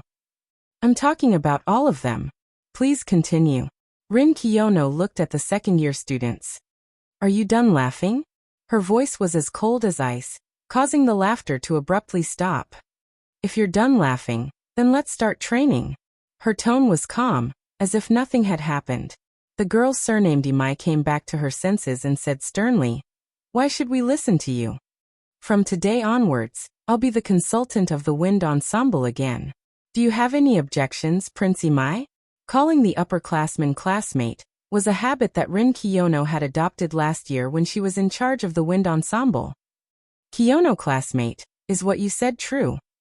Kaoru Hayami said excitedly. That's great. Yoshimi Tamamo cheered. This year, we'll definitely win the national double gold medal. The first-year students who had been looked down on all cheered. Not only them, but even the surrounding members of the wind ensemble also revealed happy smiles and whispered to each other. They were full of hope for the future. What are you all still doing here? You won't even be able to enter the national competition. Rin Kiyono's face was cold as she mercilessly dampened the enthusiasm of the first-year students. We'll work hard. We won't let you down again, Kiyono classmate. The first-year students said loudly. It seemed that they had already imagined the reason why Rin Kiyono looked down on them. Rin Kiyono hated people who didn't work hard. Last year, the wind ensemble had arbitrarily concluded this impression. Amidst the cheers, Prince Imai was still standing there. Rin Kiyono's gaze turned to her. Prince Imai, have your horn handling skills improved? Have you made it so that the sound doesn't stop? There will be outstanding newcomers entering the wind ensemble in the new semester. I'll choose the members of Team A according to their strength. Rin Kiyono's tone was light, but it was cold and piercing. A girl behind Kezimai tugged at her sleeve. Prince Imai found a way out. Even though she had admitted defeat, she stubbornly looked at Rin Kiyono and followed that person to practice. After the matter was settled, Kaoru Hayami was completely relieved. Kiyono classmate, thank you so much. She bowed to Rin Kiyono. No need to thank me. Rin Kiyono crossed her arms. I'm not helping you, nor am I helping the wind ensemble. Watanabe classmate asked me to help, and since I agreed to help, I'll naturally take responsibility until the end. Do you think that by saying that, I'll forget about cheating just now? Toru Watanabe said. Did I say that I can't cheat? Rin Kiyono smiled slightly proud. I thought you were a beautiful girl who abided by the rules. Indeed, I am a beautiful girl. Rin Kiyono nodded in agreement. What else could Toru Watanabe say? Watanabe classmate, will you return to the wind ensemble as well? Kaoru Hayami asked after the two finished their conversation. Toru Watanabe sighed. Since Kiyono classmate is coming, then Don't worry about me, be yourself. Rin Kiyono interrupted Toru Watanabe's decision, looking at him faintly. If that's the case, then I'll pass. Toru Watanabe waved his hand disinterestedly. Playing is really boring. Rin Kiyono glared fiercely at Toru Watanabe. What's wrong? Toru Watanabe was puzzled. Nothing. Rin Kiyono's tone was cold. She did support Toru Watanabe's decisions, but as soon as she said that, this man immediately left her alone in the wind ensemble. She took on these troublesome matters because of him. What a fickle man. In this way, Miss Kiyono once again took over Kamigawa's most populated club, and Toru Watanabe had to clean the activity room for a week. As time passed, February 14th was getting closer and closer, and the atmosphere in the school became more and more restless. February 11th, Friday. Teacher, you seem to be very busy recently? Yes, at the end of the semester, there are various things to do, and I have to prepare for exams and interviews. Exams and interviews? Kamigawa's entrance exam. Toru Watanabe carried a thick stack of teaching materials, and Aona Koizumi's hands were almost full. Today is Friday. Do you want to go to the movies tonight? Seeing the two enter the office, Huangzi happily said. Sure, dinner is just in time. Let's go out for dinner. Aona Koizumi put the teaching materials on the table. What should we eat? Huangzi spun around in her chair, took out her phone and prepared to book a restaurant. Watanabe, is there anything you want to eat? Aona Koizumi looked at him. I'm not going. Toru Watanabe said. I want to find Miki today. Aona Koizumi nodded. Are you coming back tonight? Do you want us to bring some food back? Well, I don't think so. Bad interaction. Write me a 5-page reflection. Huangzi said with a straight face. Wait until you become my class teacher. Goodbye. Aonai, look at how arrogant your student is. Why don't you teach him a lesson? You also know that Watanabe is my student. Even you are bullying me? Ohuhu, I'll cry for you to see. Huangzi, the English teacher who was not in the classroom, was like this. Toru Watanabe returned to the classroom, took his bag, and went to participate in the club activities. He opened the classroom door. Inside the club's classroom that was filled with the quietness of winter, Seino Rin was like an exquisite doll. She sat in her usual seat, looked up from the hardcover book in her hand, gently lifted her long hair, and revealed a soft smile. Good afternoon, Watanabe classmate. Good afternoon. It was a simple conversation, an ordinary scene, but Toru Watanabe experienced the beauty of life. Every day when he walked to school, as long as he thought that Rin Kiyono would be waiting for him here after school, his whole body would be filled with an indescribable feeling of happiness. Spring is coming. When he sat down, he sighed without rhyme or reason. Watanabe classmate, do you like spring? Rin Kiyono asked. I don't particularly like it, I just want to talk about it. Toru Watanabe paused for a moment. Kiyono classmate, spring, summer, autumn, and winter, which do you like? First of all, I dislike winter. I understand. Rin Kiyono put her hand on her chin and muttered. It's not a specific season. I like the period when the rain is over, but summer hasn't officially begun. Hydrangeas blooming. Roses blooming. You like roses? No, I just want to talk about it. Toru Watanabe spread his hands. Miss Kiyono, copyright fee, 100 yuan. If this counts as plagiarism, then to date, Mr. Watanabe, please calculate how much money you owe me. Rin Kiyono said mockingly. And Toru Watanabe took out long journey into night. Today was another day when Toru Watanabe was defeated. Knock, knock, knock. The sound of knocking interrupted the narration. Please come in. Rin Kiyono's voice was cold, with a sense of distance. Speaking of which, ever since I joined the club, I don't think I've ever knocked on the door. Let's try it next time.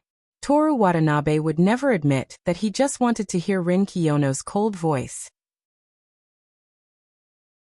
When the time came, the two of them would definitely use the topic of knocking on the door as a topic for a new round of debate, right?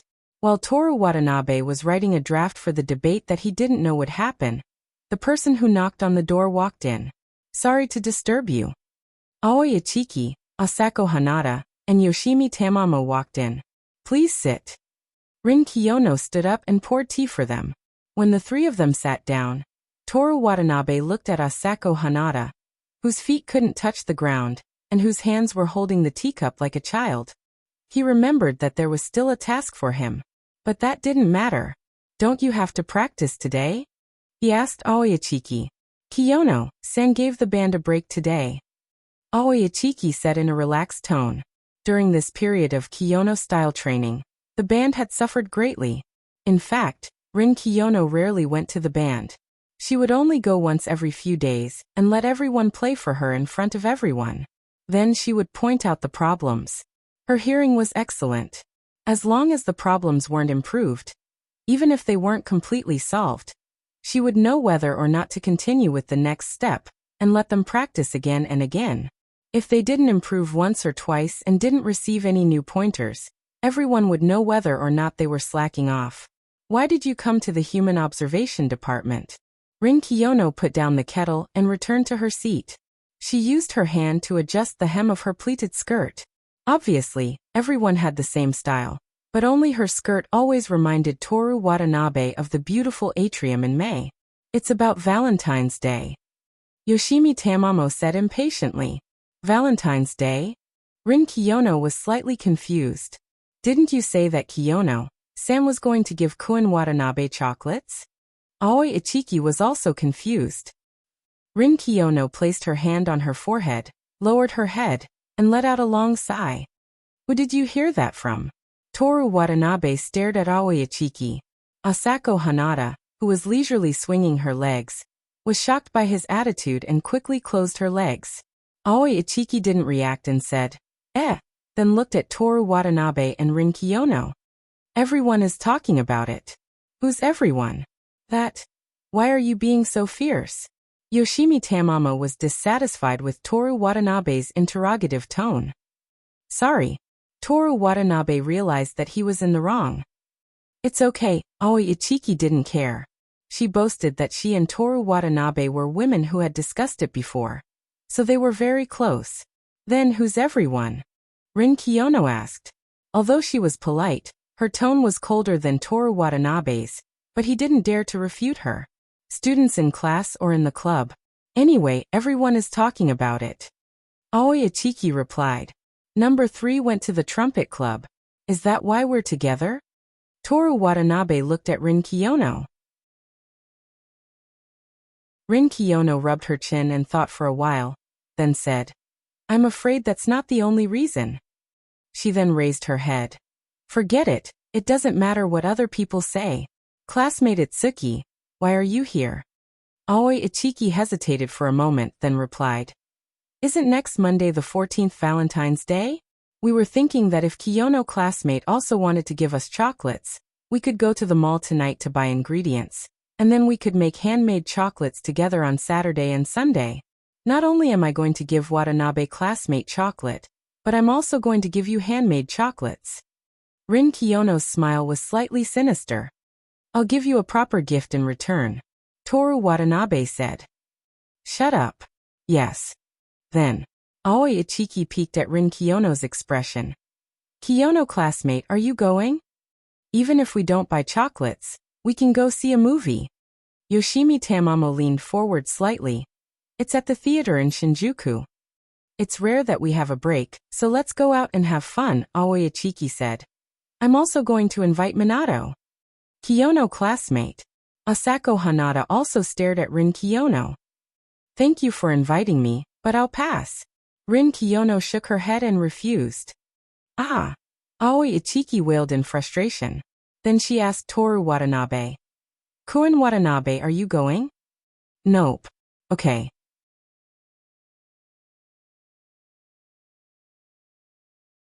Chapter 224. After the beginning of spring, the days gradually became longer. But for the day to completely surpass the night, he had to wait until March 20th or 21st. So when is the day short and the night long? September 22nd or 23rd? Second question, when is the polar day in the North Pole? Simple, he didn't even need to remember to deduce. At next stop, Waterway Bridge, Waterway Bridge. The female announcer's gentle voice made Toru Watanabe end the random quiz in his mind and follow the crowd out of the tram. Coming out of the west entrance, there was a noodle shop. In the cold winter night, the shop was full of people and filled with fog. Going left, There was a coffee shop called Excelsior Coffee at the corner. The sign on the door introduced the coffee and ice cream specials for Valentine's Day. Walking past the coffee shop and looking at the Ferris wheel in the distance, Toru Watanabe called Miki Kujo. "What's up?" Miki Kujo's concise and imposing voice came through. "Miki, I'm about to go to your place. I'm not at home." After a pause she continued, "Where are you?" "I'm in the middle of nowhere, looking at the Ferris wheel in the Tokyo Dome, talking to my Miki. Watching Haruki Murakami recently." "No, we're born useless. Only entertainment can make us not want to die." "Useless? You're indeed useless." "Aha, Miki, my Miki, you must not have seen Selena's Long Journey into Night!" I mean, I'm at the waterway bridge with the 3 sparrows on the telephone pole. Wait for me there." Hanging up the phone, Toru Watanabe turned around, walked into the warm Excelsior coffee shop, and ordered a latte. When he rejected the invitation of 1 wave of female middle school students, 3 waves of female high school students, 2 waves of female university students, and possibly society people, Miki Kujo called him to go out. The luxury car parked on the side of the road was eye-catching. Without waiting for Toru Watanabe to approach, the car door opened by itself and he sat in. Miki Kujo was dressed casually with a pair of light blue jeans, a simple white sweater and a red baseball uniform. She had long and slender legs, a slim waist, a bulging sweater, and a small face on the white collar. She looked exquisite and noble. Some people were born different, such as Rin Kiyono and Miki Kujo. Almost everyone who saw them took it for granted that they should live surrounded by flowers, bask in the most comfortable sunshine, and enjoy a life of wealth and ease. "Do you want to go somewhere?" The temperature in the car was very high. Toru Watanabe pulled off the tie on his school uniform. Miki Kujo's gaze swept past Toru Watanabe's fair neck and distinct collarbones. "Let's find a place," she said lazily. "How about a random shopping mall?" Miki Kujo nodded indifferently. About 10 minutes later, the two of them arrived at the Ise Dan store in Shinjuku. After getting out of the car and entering the store, the cold night wind made Miki Kujo frown slightly. Toru Watanabe held her in his arms and quickened his pace. As soon as they entered, they saw a long line of people buying cosmetics. The two of them weren't very interested in skincare products. Miki Kujo's skin was already the dream of those who spent a lot of money on skincare products. As for Toru Watanabe, he was a stinky man. The cosmetics company couldn't make a single cent from him. Although they weren't interested, the two of them still walked around. In a store, Toru Watanabe found an interesting facelift massager. "Can this really be used for skincare?" He picked one up and rolled the ball on top. "Maybe, I haven't used it before," Miki Kujo said with her elbows crossed. The waiter came over and recommended the 4-ball massager to Toru Watanabe, who was holding 2 balls. He also said that he would give the ball a heater to heat it up, so he could use it without any worries in winter. Toru Watanabe rolled the massager on his face, but there was no reaction. On the contrary, when he rolled his neck, it was a little interesting. "It's quite comfortable. Try it." "Take it away." Miki Kujo pushed his hand away. "I don't know who tried it." "Then I'll go back and massage you with my hands. I promise it's more comfortable than this." Toru Watanabe put the massager back in place. "Is that a massage?" Miki Kujo looked disgusted. Toru Watanabe put his arm around her shoulder and walked to the 2nd floor. "It doesn't matter if it's a massage or not, as long as it's comfortable," he whispered in her ear with a smile. "When did I say it's comfortable?" Miki Kujo leaned into his arms. "Miki Jejia's troublesome level has reached a new level today. I told you before, you're not allowed to call me that." "Okay, Miki-ne-san." Miki Kujo raised her hand and hit him in the ribs. Toru Watanabe smiled and dodged her attack. Okay, I was wrong. Miki-ne-san, I'm sorry. By the way, you're younger than me, right? 3 months and 3 days? Yes, you and someone have the same birthday. Miki Kujo said with a smile. That has nothing to do with me. Toru Watanabe was really innocent this time. The 2nd floor mainly sold shoes. Further up, there were various luxury stores such as Dior, Chanel, Dior, Rolex, Lamer, and so on. Any random piece of clothing was priced at more than 400,000 yen. At the suku counter, the two of them tried on the eyeshadow. Of course, it wasn't Miki Kujo who was obsessed with cleanliness, but Toru Watanabe. I don't want it. Toru Watanabe covered his eyes. Hurry up. Miki Kujo held a 4-color eyeshadow tray in her hand. I said no. I'll help you wipe it off after you try it. Miki Kujo said with a smile. I don't believe you. Look at your stupid face, come here. No matter what you say, you're not going to listen to me. Kujo was unhappy. Okay. In order to coax his girlfriend, Toru Watanabe could only sacrifice himself. He sat down opposite Miki Kujo. Be gentle, it's my first time. I'm afraid of pain. Miki Kujo gave him a kick. She didn't use a brush. Instead, she directly used her ring finger to touch some light eyeshadow and smeared it across Toru Watanabe's right eye socket from back to front. Her hand lightly smeared, her face close to his, her breath hot, and her serious and slightly mischievous smile. Toru Watanabe's heart was filled with warmth. It was as if he was soaking in a hot spring in winter. He wanted to hug Miki Kujo and sleep without doing anything. Give me some more mascara. Kujo-sama didn't want to sleep. She was having fun. After everything was over, Toru Watanabe's right eye looked slightly bigger than his left eye in the mirror. Is it beautiful? Miki Kujo asked with a smile. It's too beautiful. Toru Watanabe said perfunctorily. Can you wipe it off now? No, you're like this today. Are you lying to me? I like to tease you the most. Miki Kujo smiled very happily. At this point, Toru Watanabe could only use his trump card. Sister Miki-sama. He tugged at the hem of Miki Kujo's baseball uniform. Miki Kujo took a deep breath and helped Toru Watanabe clean his eyeshadow. After that, they went to the basement. There was an amazing amount of food there. All kinds of skewers and food were piled up into a small hill, neatly arranged at the end. Under the bright lights, it was like a gold mine for people who liked food. It was still early when they left Ishiden. Let's go watch a movie opposite. Miki Kujo was in a good mood. There was a low-cost shopping center opposite Ishiden with 2 cinemas. When they walked over, Toru Watanabe was still hugging Miki Kujo tightly. Although it couldn't block much of the cold wind, Miki Kujo enjoyed it very much and nestled her body in Toru Watanabe's arms. There were more people in this shopping center, and most of them were young people, but there were also people in school uniforms wandering around. The temperature outside was below 0, and the female high school students' legs were bare, and the deliberately raised hemlines showed their dedication to beauty. The heater in the shopping center blew the fragrance of the dessert shop to the tip of the nose. Do you want to buy some desserts to try? Toru Watanabe said. Let's buy 2 donuts. Miki Kujo really wanted to eat something sweet now. There was a KFC at the entrance of the first floor, and there was a dessert shop next to the KFC. There was a sign at the door that said today's special, spiral bread, biscuit puffs and cheesecake. In addition, there were special Valentine's Day products such as chocolates. The two of them walked in, and the air they smelled instantly became sweeter.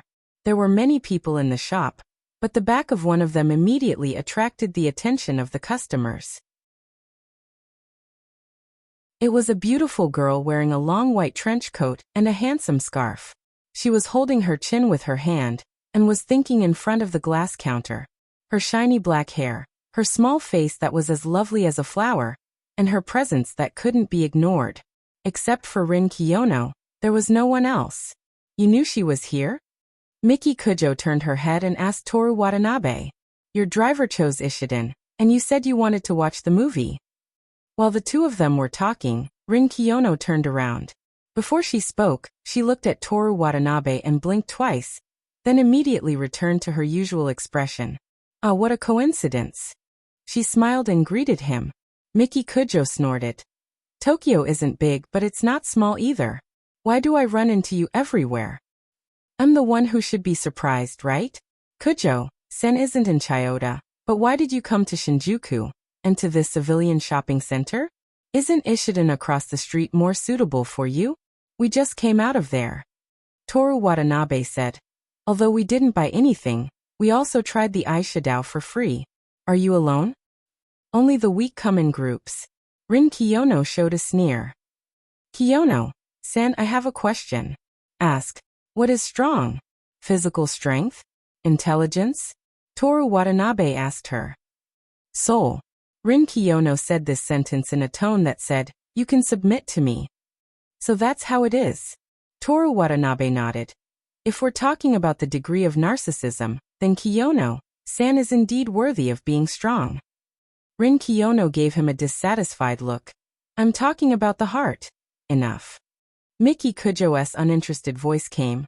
I don't care if you're strong or not, don't hinder us from buying things. During the conversation, a few more people lined up behind the three of them. From these people's rude eyes, it could be seen that they believed that the scene just now was Toru Watanabe who trampled on two boats and was caught red-handed.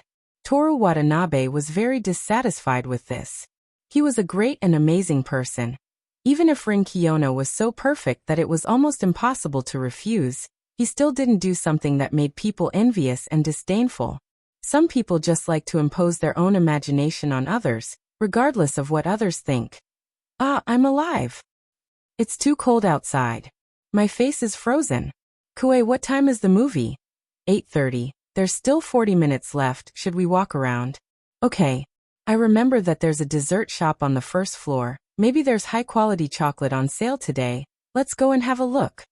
The voices were getting closer and closer, and then they met. Kiyono-san, Kujo-san, Koen Watanabe-san? So you guys have plans tonight. No wonder you didn't come with us. Toru Watanabe looked at my Asahi and said to the unimportant trio.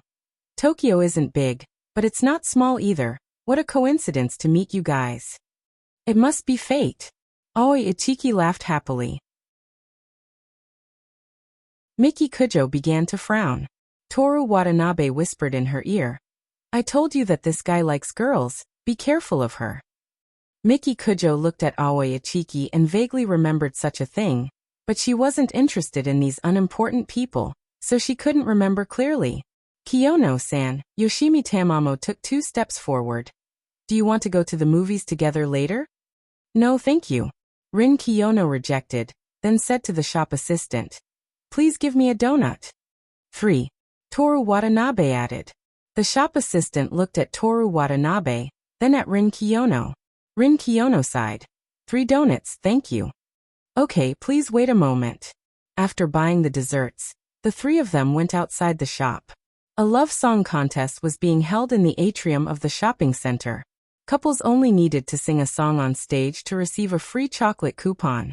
Toru Watanabe listened to the song that was not good, but not bad either, and took a bite of the donut that Rin Kiyono bought. Under the crust, the sugar solidified like snow and was very sweet. Rin Kiyono and Miki Kujo were also eating. Both of them were holding donuts with one hand, and both of them were using their left hands, and the size of their bites was almost the same. This might be a coincidence, but it made Toru Watanabe think about their complicated relationship. Miki Kujo, who hated physical contact, took the initiative to press Rin Kiyono down on her bed during the winter camping trip. What about Rin Kiyono? This untouchable flower who never talked nonsense with anyone. Except for Toru Watanabe. Once she started arguing with Miki Kujo, it seemed that there was no end to it. With their intelligence, they must have realized that each other was special to them. So did they not care, or were they used to it? Or had they reached a tacit understanding of, although they hated each other, they recognized each other? Kiyono-san, what are you going to do next? Toru Watanabe finished the last bite of his donut and crumpled the white paper bag into a ball. What about you guys? Rin Kiyono's donut was still more than half left. She had been eating very slowly. She ate very little with each bite and chewed a lot. We're going to watch a movie, Toru Watanabe answered. Then I'll go too. Toru Watanabe was slightly stunned. Just now, Aoi Ichiki and the others invited you, but you didn't agree. Now that you're going with us, wouldn't it be bad? The moment he asked without thinking, Toru Watanabe knew that he was going to be scolded again. Rin Kiyono never cared about what others thought of her. She only cared about herself. Watanabe-san, your memory. I know, I'm a chicken, okay? Toru Watanabe interrupted her before she could finish. In Japan, A chicken was a metaphor for a person's poor memory. Rin Kiyono covered her mouth with her right hand and said with a smile, "You said it yourself." He obviously wanted to say something more outrageous, but he showed such an attitude, it was really annoying. She couldn't stand it. "Are you going to watch the same movie as us?" Toru Watanabe asked. "Of course." Rin Kiyono took a bite of her donut. "Don't you welcome me? The movie theater is not owned by my family, you can go if you want." Toru Watanabe turned to Miki Kujo and asked, "Miki, what about you?"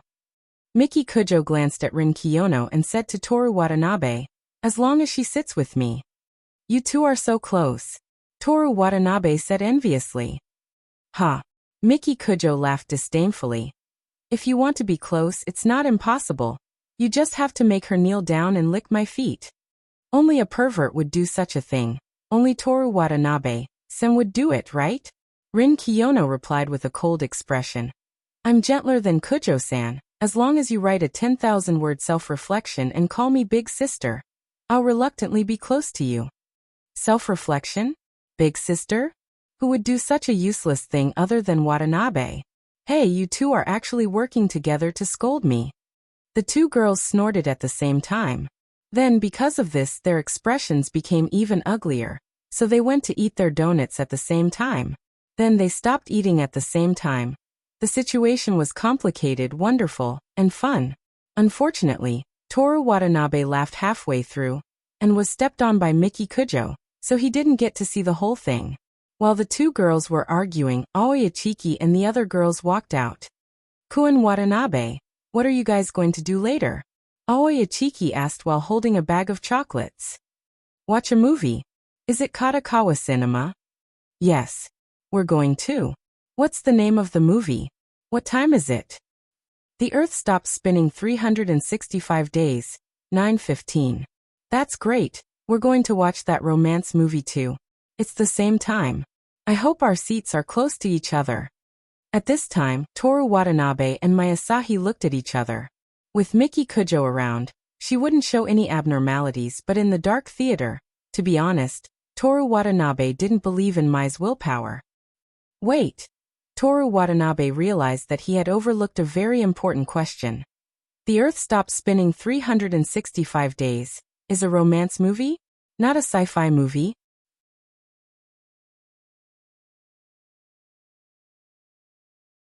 Chapter 225. 1236 girls and one boy.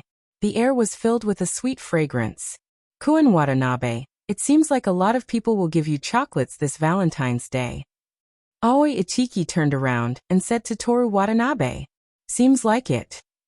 Toru Watanabe never took the initiative to brag about everything he had, but he also wouldn't deny it, "But I only accept righteous chocolates.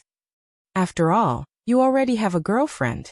"Oh right, I'll also give you righteous chocolates." "Thank you." "You're welcome." After all, for boys, the amount of chocolates they receive is quite important, right? "Why?" Toru Watanabe asked curiously. Yoshimi Tamamo, who was unhappy with Toru Watanabe, spoke up. "Boys are such boring creatures. Don't they just like to show off how many girlfriends they have and how much chocolates they received?" "There are indeed such people," Toru Watanabe agreed. "But in this aspect, both men and women were the same. Scum didn't care about gender. However, showing off the amount of chocolates they received shouldn't be considered scum. That's why, the more chocolates you receive, the more popular you are," Aoi Ichiki said while wagging her right index finger. Although they didn't say anything, Toru Watanabe could feel the disdain from the two girls. Some things didn't need to be proven. The only people who could be more popular than them were themselves. This was also the reason why Rin Kiyono didn't boast about her beauty in front of others. Toru Watanabe turned to Rin Kiyono and said, "Kiyono-san, I remembered something." "What is it?" "It happened last May." Toru Watanabe smiled and looked at Miki Kujo. "The day after you took me to Shuntian Hospital." Miki Kujo remembered what happened at that time. At that time, he had clearly treated Toru Watanabe as a rare toy, and would have gotten rid of him when he was bored. Why was it that he was the one who got rid of him today when there were still 3 months left before a year? Although Toru Watanabe would still lick her feet, It was only limited to the bed. In bed, the one who was licked was in a weaker position. Miki Kujo was wondering if she should let Toru Watanabe lick her under the bed tonight when she heard him continue. I went to the toilet and happened to bump into Kiyono classmate, who was still on bad terms with me back then. It's not bad. Last May, I didn't care about you at all, so I wouldn't have any feelings for you. Rin Kiyono corrected her. Yes, you're only mean to Miki. Rin Kiyono glared at Toru Watanabe. I know what you want to say, but there's no need to say it. It's boring. Continue, Miki Kujo ordered. Miki told me to say it. Toru Watanabe indicated that he was innocent. You wanted to say it yourself, right? Stop looking for excuses. Rin Kiyono knew this fickle man very well. So what if I did? Ashino-san, I remember every single word you said to me with your venomous tongue. When I write my autobiography in the future, I'll definitely write them all down. As mentioned before, Toru Watanabe was a person with a delicate mind. Rin Kiyono wasn't angry. Instead, she laughed. You remember every single word I said. Miki Kujo looked at him. Miki, don't listen to her nonsense. I'm just holding a grudge. Toru Watanabe defended himself. You're holding a grudge? Miki Kujo also laughed. No, Miki, let me explain. What I mean is. What do you mean?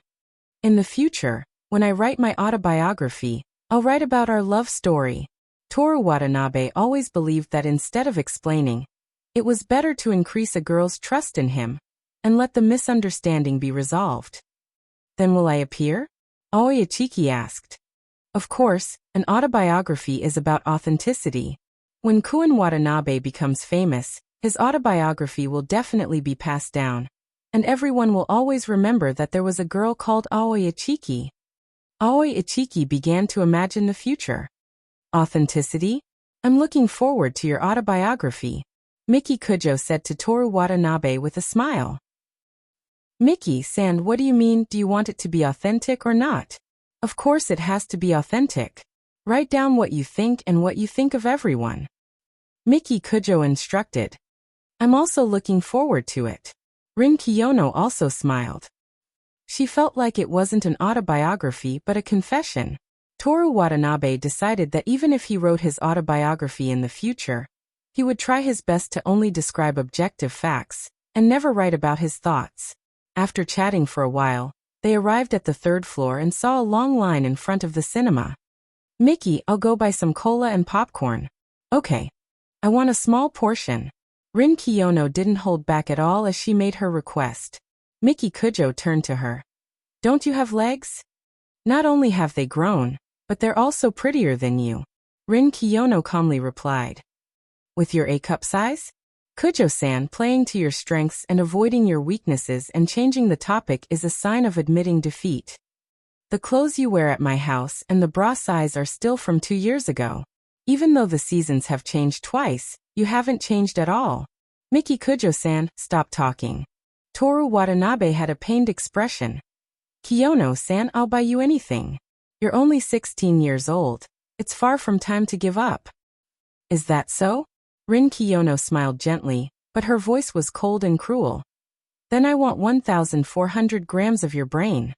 I'll go buy some popcorn. Toru Watanabe turned around and left. The average human brain weighed about 1,400 grams. Even if he was extremely smart, he would probably only have a little over 2,000 grams. How could he give her 1,400 grams? Senpai, it's so beautiful, I'll go buy it for you. Aoi Ichiki followed. After watching the two leave, Yoshimi Tamamo walked to Rin Kiyono.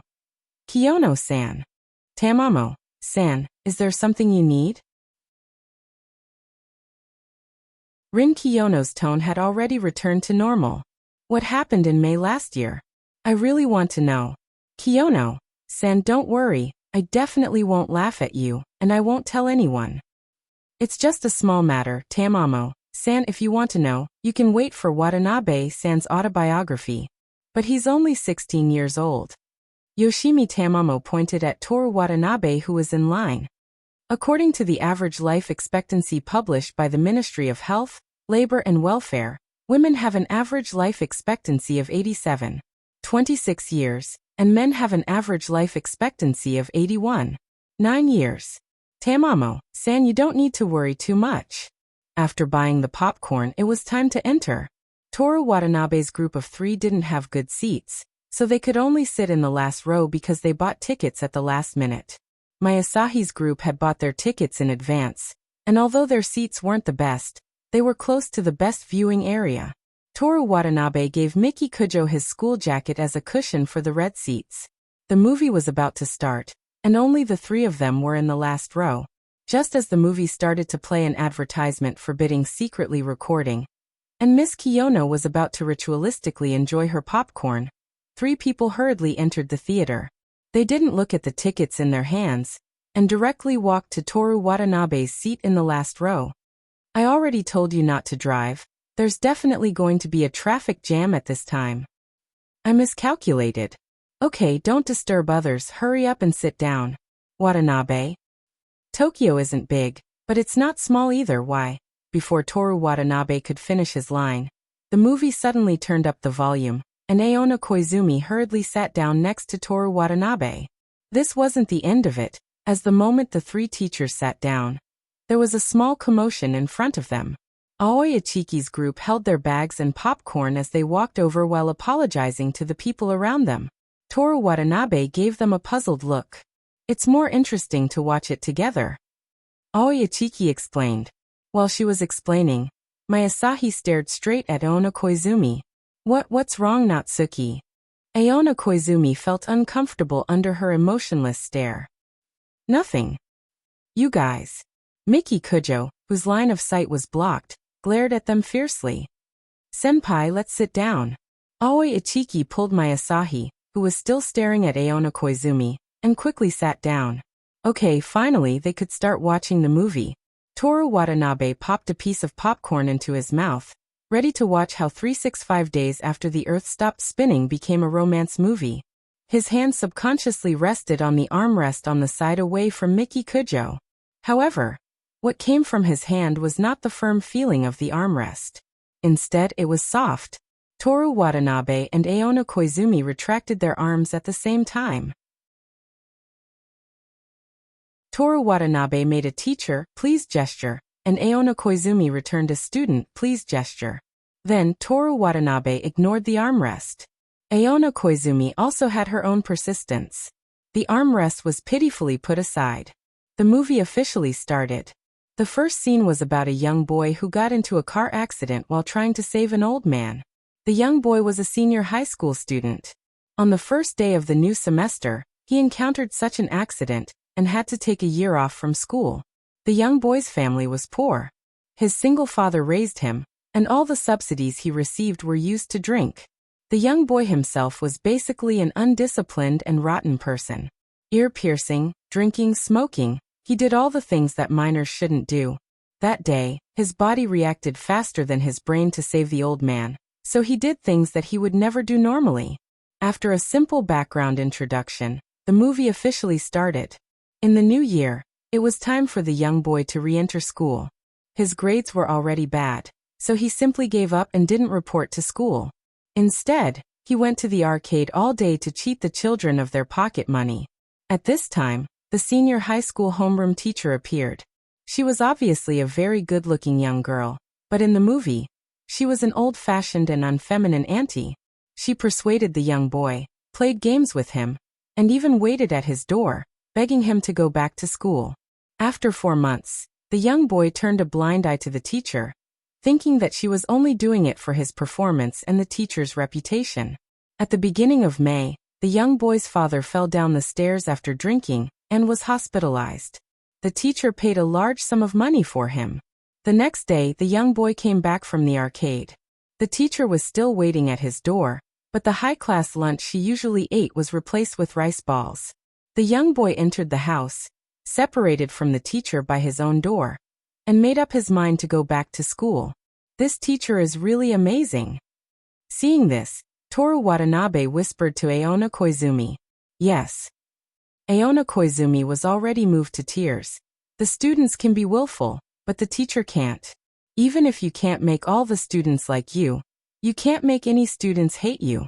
Because there really are students who hate this subject because they hate the teacher. Was the last part about her personal professional integrity. It seemed to resonate. The movie continued.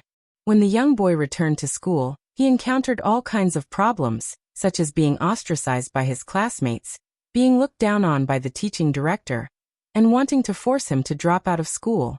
Under the teacher's persistent guidance, the young boy decided to teach those who looked down on him a lesson. He wanted to be admitted to Nagoya University. The next step was to study hard, and the teacher also tried her best to guide him. There were setbacks, but there was progress. The teacher and the teacher gradually became friends, singing and drinking together on the street at night. Looking at the teacher drunk, with her hair loose, cursing the leader and her ex-boyfriend, the young boy was suddenly moved. The young boy fell in love with the teacher. Yes, in love. The young boy began to study harder. He wanted to be a man worthy of the teacher. In December, after a mock exam, the young boy's grades reached the admission line of Nagoya University for the first time. He excitedly ran to the teacher's house, ready to tell her the good news. There he saw the old man whom he had saved. The old woman turned out to be the teacher's mother. It turned out that everything the teacher did for him was to repay the kindness. The so-called feelings were all fake. The young boy dropped out of school again. At the end of December, the young boy had already wasted a month of study time. The teacher cried in front of his door, begging him to continue to study. After the accident, the young boy's father also quit drinking and found a job. He tried to persuade the young boy, but the young boy said, "What qualifications do you have to care about me?" And he was speechless, sitting there silently. On December 31st, New Year's Eve, it was snowing, but the teacher still came to the young boy's door after work. She had already said what she wanted to say, so she could only stand there silently. When the New Year's bell rang, the young boy walked out of the door and said to the teacher, "If the teacher agrees to be with me, I will continue to study." The teacher froze for a moment, but for the sake of the young boy, she agreed. Aonai, Guangzi lowered his upper body and said to Koizumi Aonai, who was watching attentively, "If that kid Watanabe uses this method to threaten you, will you agree?" How could Watanabe do such a thing? Aona Koizumi pushed her away. Suppose he did. What would you do? Guangzi came over with a mischievous smile. Then what? Don't assume all day, just watch the movie. The young boy began to study again. There was still a month and a half before the entrance exam of Nagoya University, so he must do his best. The young boy did do so, but in addition to studying, he put forward other demands with a vengeful mentality. Let the teacher perform the duties of a girlfriend. From touching her hand to smelling the fragrance of the teacher's neck, there was even a scene where the teacher helped him vent with her hand, only the upper body. In the end, the teacher wiped her hand with a tissue. The atmosphere became awkward. Toru Watanabe looked to the left. Miki Kujo and Rin Kiyono were already asleep. The values of this movie seriously conflicted with them, and the inexplicable emotional change of the young boy was simply inexplicable to them. Toru Watanabe looked to the right again. Aona Koizumi didn't know where to look.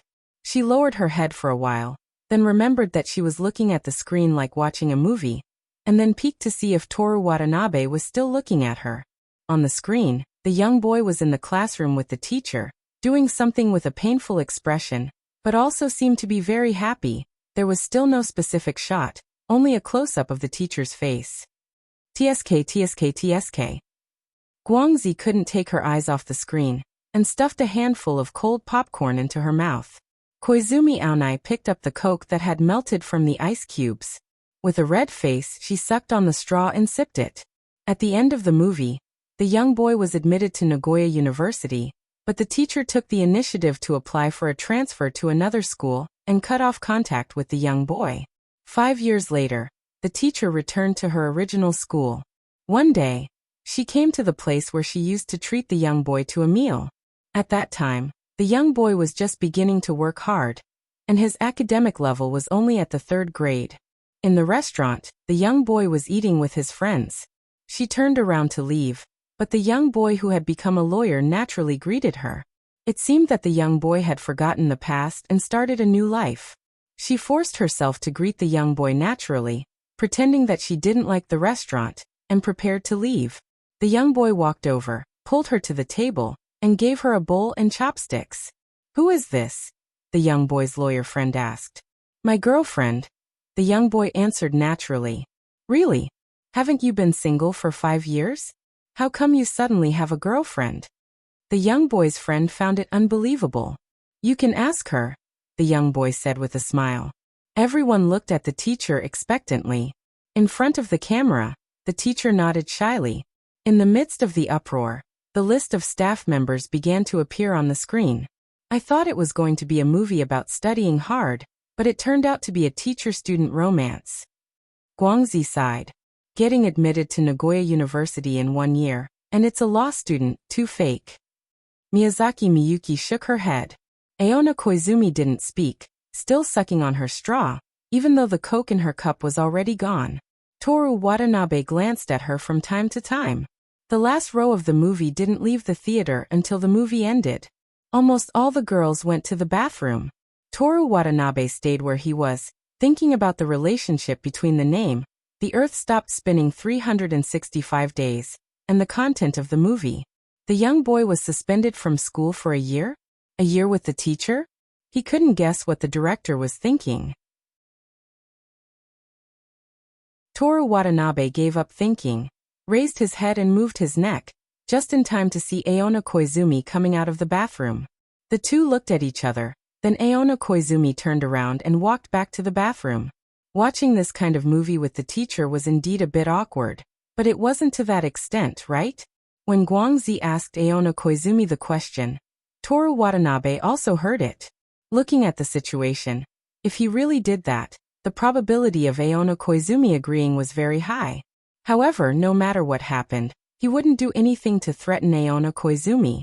However, some things were more absurd than the movie, but they were actually about to happen.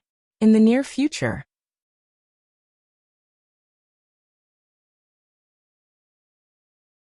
Chapter 226. February 12th, Saturday. Toru Watanabe came back from his night in Chiyoda and met Aona Koizumi, who was about to go out in the living room on the first floor of the apartment. "Good morning, Sensei Koizumi." "Good morning." Aona Koizumi was no longer embarrassed from yesterday's movie. "Did you just come back from your morning exercise?" Toru Watanabe was silent for 2 seconds and nodded. "Yes, I just came back from my morning exercise." After saying that, he asked curiously, "Why is teacher alone?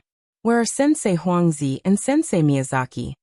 As long as they went out, the 3 female teachers were almost always together. "They're off today and still sleeping. I'm going to the school to set up the exam venue for tomorrow's entrance exam," Aona Koizumi explained. "No wonder their annual income is 6 million yuan, and you're 10 million yuan. Aona Koizumi laughed. "There's not much money for doing this kind of hard work. It's all thanks to Watanabe that you're number 1 in the country." No, Toru Watanabe said modestly. "I was able to get number 1 because you taught me well. You've always gotten full marks in English. I didn't teach you. Sensei, you're so good looking. Just thinking about you gives me the motivation to go to school in winter." "You mean as a teacher, I only have good looks?" Aona Koizumi deliberately tightened her face. "Yes, that's why I like you the most, Sensei Koizumi." This was Toru Watanabe's catchphrase. Aona Koizumi had heard it many times.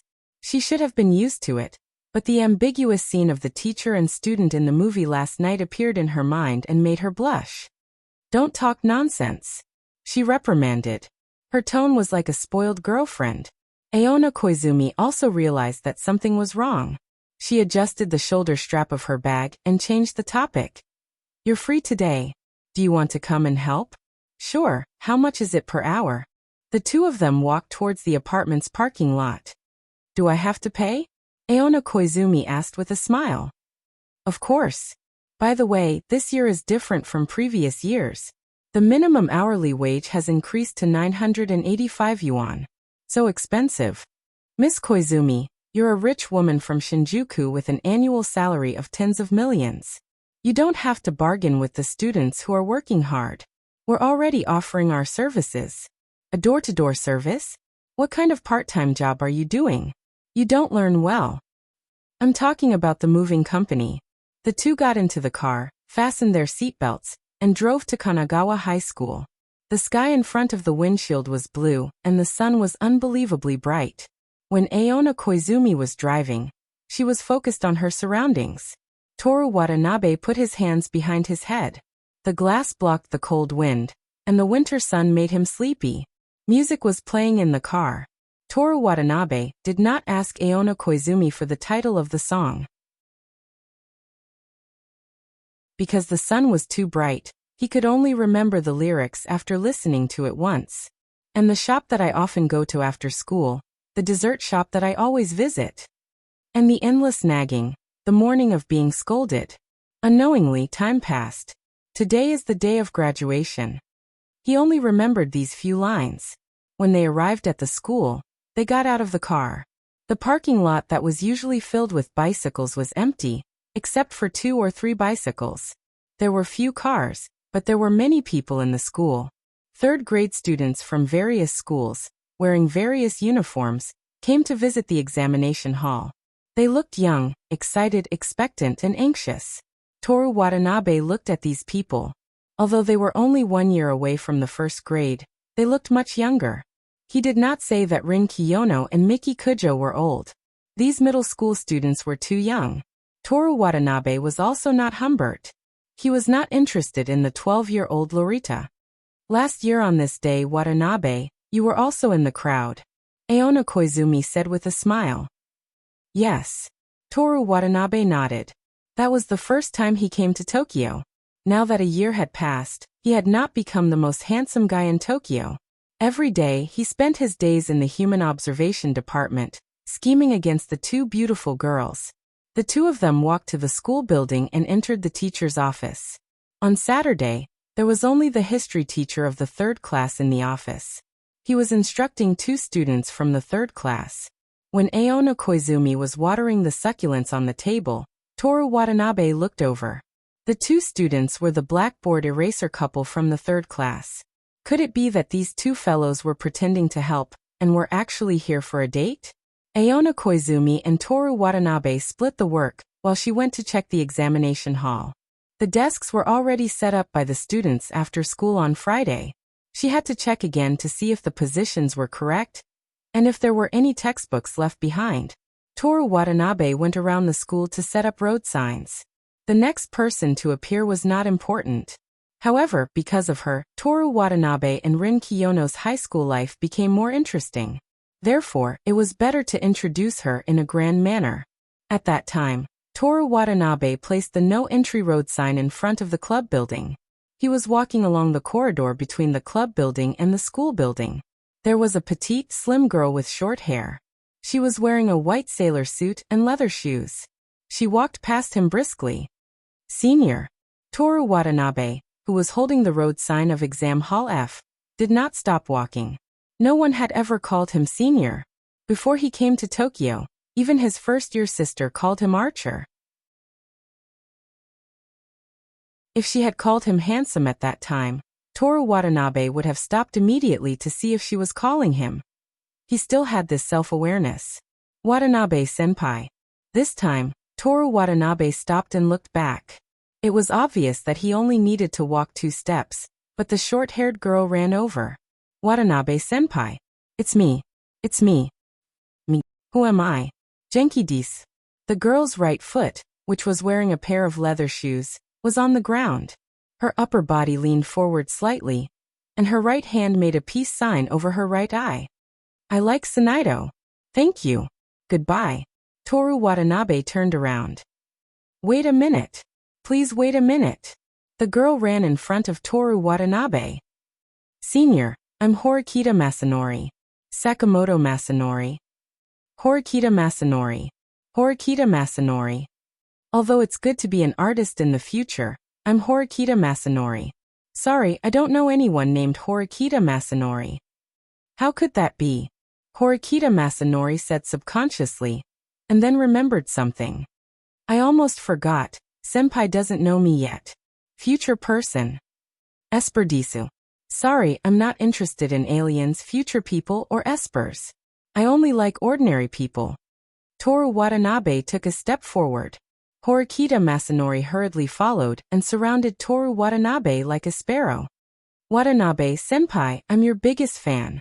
I don't have any fans. Senpai, don't you know? You have many fans. Everyone follows you from various channels. Let me introduce myself. I watched senpai's music competition and was attracted to senpai. You're so noisy. My mother said the same thing about me. Hee you. Forget it. Toru Watanabe decided not to swear. Even though it was just a comment, it probably didn't count as cursing. Senpai, I got into Kanagawa High School because of you. That's not necessary. Senpai, is the atmosphere in the music club good? Will you bully the newcomers? Yes. Really? Then senpai will definitely protect me, right? I'm the one who bullies others. Is it because senpai's skill level is too high, so you're harsh on the members? Yep, it's okay. Even though I'm small, my willpower is super strong. Senpai, please train me to your heart's content. Horikita-san. Masanori Tojo introduced herself again. Senpai can just call me Masanori. I've already quit the music club. Why? The two of them kept walking. For every step Toru Watanabe took, the girl took 2 or 3 steps. This year, my motorcycle was tampered with by a guy who was jealous of my talent, and I was involved in an accident. My left hand was injured because of it, and my dream of becoming an oboe player was shattered. Masanori Horikita was so scared that she stopped walking. Then she realized that she had been tricked and immediately followed. You're just like Naoya Kaimito. Senpai, I'll avenge you. She chattered like a lively little bird. Naoya Kaimito. The girl ran in front of Toru Watanabe and turned around like a handsome guy in a shoujo manga, facing Toru Watanabe. She spread her legs apart, and her right hand first drew a circle around her slender waist, and then her palm was facing upwards, like a concave shape stretching straight towards Watanabe Tsutomu. I'll never forgive the guys who hurt senpai. Transform. Toru Watanabe stopped walking. What did you say your name was? Horikita-san. Horikita-san, if you get into Kamigawa, you'll be my little brother. Yes. Please rest assured, senpai. The short-haired female junior high school student was obviously very energetic, but it looked funny as she saluted. After separating from the girl named Masanori Horikita, Toru Watanabe finished the rest of the road signs. At noon, Aona Koizumi invited him to eat at a restaurant near the school. The restaurant was a little expensive, and the nearby students didn't often come here. There was relaxing pure music playing in the restaurant. The two sat down by the window. Toru Watanabe saw that there were green pepper shredded pork and other Chinese dishes, so he ordered 2. Aona Koizumi ordered spaghetti. Senpai, when is the 3rd grade graduation ceremony? Toru Watanabe asked. The specific day hasn't been decided yet, but it's about a day in the 2nd week of March. In other words, my Asahi will move to Shinano on a day in the 2nd week of March. After eating, Koizumi and I ordered coffee for the two of them. Do you need help tomorrow? Toru Watanabe added half a spoonful of sugar to the coffee. I need someone at the door of the classroom to deal with unexpected situations. Are you willing to do it? If you invite me to dinner. It's my first time eating alone with a boy. Under the sunlight outside the window, Aona Koizumi's smile looked charming. After saying this, Aona Koizumi felt that it was inappropriate, but the words were already out of his mouth, so he could only drink coffee to ease the awkwardness. I rarely eat alone with girls.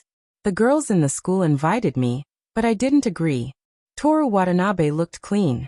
Aona Koizumi looked at Toru Watanabe with amusement. How are things with Kiyono and Kujo recently? Pretty good. The two of them like to bully me together. Toru Watanabe took a sip of his coffee. It was still slightly bitter, but it was starting to taste sweet. It had a different flavor to it, so he didn't dislike it. After watching yesterday's movie, Aona Koizumi instinctively associated bullying with that. She was very concerned about whether or not Toru Watanabe really did that, but she resisted the urge to ask. The two of them rested for a while before they paid the bill and left. February 13th, Sunday. Masanori Horikita turned off her alarm before it went off. After changing into her school uniform, she heard her mother's voice as she was brushing her teeth and washing her face. Masanori, breakfast is ready. Coming. For breakfast she had fried eggs, toast salad, and a glass of milk. She ate at the dining table while her mother helped her check her admission ticket and stationery again. She also prepared a jacket, scarf, and gloves for her. Mom, I'm leaving. Good luck, Masanori. Yep, I'll definitely pass. She rushed out of the house with her backpack and jumped onto the tram that was about to close. The tram screen broadcasted news related to exams from all over the country. It was snowing heavily in Kamakura, so the tram was delayed. In front of the camera, the third-year high school students who were preparing to take the exam were either praying with their eyes closed, looking desperate, or anxiously calling someone. Next stop, Shiya Station, Shiya Station. After leaving the station, the ramp leading to East Kyoto Kamigawa Private High School was filled with students wearing various uniforms. At the beginning of the ramp, there was a small bicycle repair shop. At the door, Masanori Horikita found her good friend from school, Hishai-chan. She waved while looking left and right. After confirming that the road was safe, she ran over. Hishai-chan, good morning. Lina greeted her in a very ladylike manner. Good morning. I'm sorry I'm late. It's okay, it's still early. Did you bring everything? You didn't leave anything behind, right? Of course. Masanori Horikita patted her backpack. Please believe in my mom. The two of them went up the ramp and walked into Kanagawa High School, bypassing the 20-meter-tall oak tree that looked like a small hill. This tree is so big. I really want to see what it looks like in the summer. Then let's work hard together. Yeah. And I've already made an appointment with Watanabe-senpai. We have to get in. Hishai-chan is really infatuated with Watanabe-senpai. Of course. Hishai-chan, you don't know how good Watanabe-senpai is because you don't know how good he is. Why don't you join the playing club as well? We'll become the beautiful girls of the playing club together. Masanori Horikita struck a classic pose of the moon transformation. Her figure, if placed in anime, would indeed be as slender as a beautiful girl. In the school, the male middle school students who were hiding in their scarves glanced at them from the corner of their eyes. Hishai-chan, you're almost in high school. If you keep acting like this, you might be hated by Watanabe-senpai. Really? The two of them were on different floors and separated in the stairwell. Masanori Horikita walked into the classroom of class 3-1 and sat in the second-to-last seat in the last row. Hishai-chan, you're really the main character. You'll definitely do well in the exam. Kazuho Linnaeus went up to the third floor, which was the floor of the first year. It was clearly a serious exam venue, but there was noise in the corridor. From class 1 to 2 and 3's classroom doors and windows, people poked their heads out and looked at class 4-1. There were also people who didn't enter the exam hall. They stood in the corridor and chatted with their friends, but they were also looking at class 4-1. Kazuho Linnaeus looked over curiously. It was a scene that left a deep impression on her, one that she would still remember many years later. In the corridor filled with sunlight, a boy wearing a Kanagawa High School uniform with his lapels unbuttoned placed a set of tables and chairs in front of class 4-1's classroom. There was nothing on the table. The sun shone on the boy's handsome face as he quietly read a book by himself. After the exam in the morning, Kazuho Linnaeus met up with Masanori Horikita and had lunch in a nearby family restaurant. Hishai-chan. Yes. Masanori Horikita ate with a spoon. I saw Watanabe-senpai today. Really? Where? When? He seems to be a staff member on the third floor. He's there to deal with emergencies. Why am I on the first floor? Masanori Horikita angrily ate a big mouthful of buffet. Well, Kazuho Linnaeus hesitated a little. I heard that Watanabe-senpai seems to have a girlfriend. This was what she heard from others in the exam hall in the morning. Before this, Masanori Horikita showed her a photo of Toru Watanabe and let her listen to Toru Watanabe's oboe. He was indeed very powerful and very handsome, but she didn't like to chase after stars, so she didn't feel anything. However, the shining Watanabe senpai was sitting outside the exam hall just now. As long as she passed the exam, she would be in the same school and join the same club as him. Realizing this, she began to pay attention to the information about Toru Watanabe. The girls in the exam hall seemed to know him, and said a lot of information about him. One of which was that he had a girlfriend. Yes, Watanabe senpai's girlfriend is called Miki Kujo. She's a young lady from a rich family. Masanori-chan, aren't you sad? Why should I be sad? Masanori Horikita asked strangely. Don't you like Watanabe senpai? Yes, but before I liked him, he already had a girlfriend, so my love for him is just the worship of a fan for an idol. Hajaho-chan. How about you also join the band? Let's chase after stars together. If we can pass the exam. It doesn't matter, we will definitely pass the exam. In the afternoon, after handing in the exam, Masanori Horikita picked up her school bag and quickly ran to the third floor. The stairs were full of the sound of small leather shoes. Toru Watanabe was still there. From morning to evening he sat there reading. Senpai. Watanabe senpai. Horikita Masanori. Toru Watanabe looked up. Horikita Masanori. Masanori Horikita habitually corrected. Senpai, if you have time, can you take me to the band? Let's talk about it after you pass the exam. Toru Watanabe put the book in the desk drawer, then moved the desk and chair to Class 2's classroom. This was Miki Kujo's desk.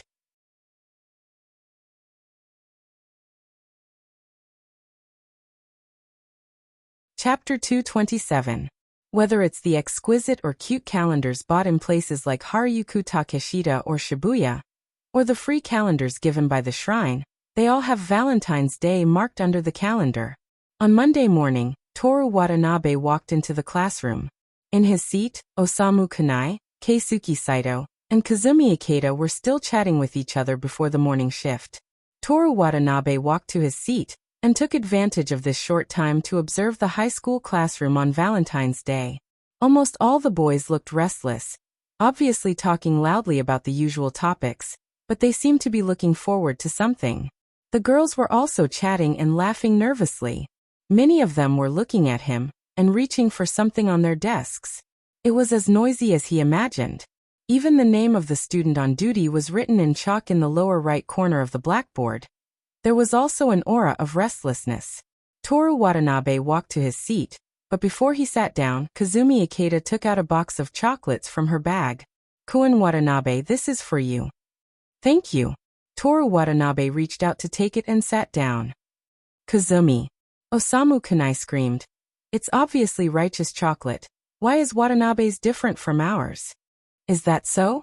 Toru Watanabe looked at the chocolate in his hand. It was very ordinary, a rectangular box with a blue ribbon tied on the outside. Keisuke Saito turned around and took out a similar box of chocolates from his drawer. This. He pointed to the surface of the box. There's no blue ribbon. Kazumi, don't tell me it's your natal chocolate? Koishio laughed. No. The store's packaging ribbon just ran out. I tried to give the chocolates with ribbons to girls. Watanabe is the last one. You two boys don't care about these things. The two wanted to say something, but Toru Watanabe took the lead to change the topic. Give it to girls? Can girls give it to each other? Of course. Ikeda Kazumi smiled and said, chocolates can be given not only to boys but also to girls. It can even be given to family members. I received some chocolates from my mother this morning. Osamu Kanai said. Me too. My mother and sister gave it to me. Keisuke Saito chimed in. And it's the most casual kind. You know what I mean? It's the kind that starts with M. What brand is it? Just as he was trying his best to recall, 3 girls walked over. Koen Watanabe, please accept these. The 3 of them blushed as they handed over the chocolates. The 3 of them said almost at the same time. They thought that this was a well-rehearsed performance. After regaining his senses, Toru Watanabe thanked them. Thank you, Anya Kobayashi and Nakajima. You're welcome. After the 3 of them left, Keisuke Saito said enviously, that's great. I also want to receive chocolate from them. What are you thinking about? Ikeda Kazumi complained. You don't usually have any contact with them, right? Watanabe's relationship with them is even more distant, Osamu Kunai said. That's not necessarily true. Maybe in their minds, Koen Watanabe has already gone on countless dates with them. Stop talking. This is a cruel reality. You don't have to say it out loud. Osamu Kunai and Keisuke Saito wailed. But I can understand. Ikeda Kazumi comforted them. Even if the girls haven't said a word to each other, the boys will still look forward to receiving chocolates from them. Toru Watanabe had just put the 4 boxes of chocolates into his small backpack when another girl came over. Koen Watanabe this. The girl lowered her head and handed over the handmade chocolates. Mayuru-san, thank you, but my Kei-sen only allows me to accept righteous chocolates. This is righteous chocolates. As if. Who are you trying to fool? This was the expression on Osamu Kunai and Keisuke Saito's faces at that time. Since she said it was righteous chocolates, Toru Watanabe could only accept it. Isn't the handmade righteous chocolates too heavy? Osamu Kunai was so jealous that he gritted his teeth. It was like an ant that had found food and returned to its nest to call for help. Following that, girls came over one after another to give Toru Watanabe chocolates. This was a bit troublesome. The morning class meeting hadn't started yet, but Toru Watanabe's backpack and desk were almost full. If the number of chocolates received was used to determine a man's level, Watanabe, you're already an emperor, Keisuke Saito said. So much chocolate. I hope you get fat after eating it, Osamu Kunai cursed. Seeing his grand occasion, the boys in the class were envious and jealous, but not many of them really hated him. Everyone in Kanagawa High School knew that Toru Watanabe never got close to girls other than Miki Kujo and Rin Kiyono. They had never heard of him going shopping or karaoke with any girl on the weekend. Plus, he was obviously popular, but he was never arrogant. He talked about games and anime with the boys all day long and excelled in sports. Not only was he not hated, but he was also quite popular among the boys. But if the boys were to give him chocolates, then forget about it. Toru Watanabe tried his best, and even ate an entire box before he reluctantly put the chocolates away. After the chocolates were eaten on the spot, he was teased by the girls around him and his face turned red. After Toru Watanabe finished eating, he took a sip of water to suppress the sweetness. Aona Koizumi walked in with some documents. The morning class meeting had started. Koizumi Aonai first looked around the classroom and said with a smile, "Everyone is so impatient." Everyone laughed in unison. Let's look forward to today, but the final exam is next week. Ah, class monitor. Aona Koizumi ignored everyone's screams. Hand out the survey forms. Yes. The male class monitor adjusted his glasses and walked forward with Ikeda Kazumi. This is the wish survey form for the arts and science students. Aona Koizumi said, this is only a survey of your choice. It will be officially confirmed after the final exam. Everyone, take this opportunity to think about it. You can discuss it with your parents, classmates, and teachers. Just hand it over to me before this Friday. Aona Koizumi talked about the relevant matters on the podium. Toru Watanabe received the survey form from Ikeda Kazumi. It was said that some schools only separated the arts and science subjects in the third year of high school. Every school had a different situation. For example, some schools allowed students to skip school starting in January. Some schools allowed students to skip school starting in February. Kamigawa was in February. There was also academic pressure. Some schools were relaxed, while others were like cram schools. After class, everyone discussed the division of classes. Koen Watanabe, are you going to study arts or science? Ikeda Kazumi asked. Come with me to science. Keisuke Saito, who planned to make games in the future, said. Then I'll go to science too. Osamu Kunai didn't care about arts or science. Be careful about this. Toru Watanabe reminded him. It doesn't matter. My dream is to become a professional baseball player with an annual salary of 500 million renminbi, and then marry a female voice actress. Should I be a baseball player too? Maybe I can marry Kana Hanazawa and have her sing Love Loop for me. That's enough. She's already been married for half a year. So what? I can wait for her to divorce. I really don't understand you. Kana Hanazawa didn't say she liked baseball, right? Unlike my Uchida Masato, who loves baseball the most. Kosue liking baseball doesn't mean liking you. Also, whether you can become a professional baseball player is still a problem. Keisuke Saito said. That's right. Toru Watanabe nodded. Also, don't you think Uchida Masato's legs are very short and thick? Then who's the female voice actress with nice legs? For some reason, the surrounding boys gathered around. Io Toyozaki. Her canine teeth are super cute, and she has a lot of voices. A boy said. Wait a minute.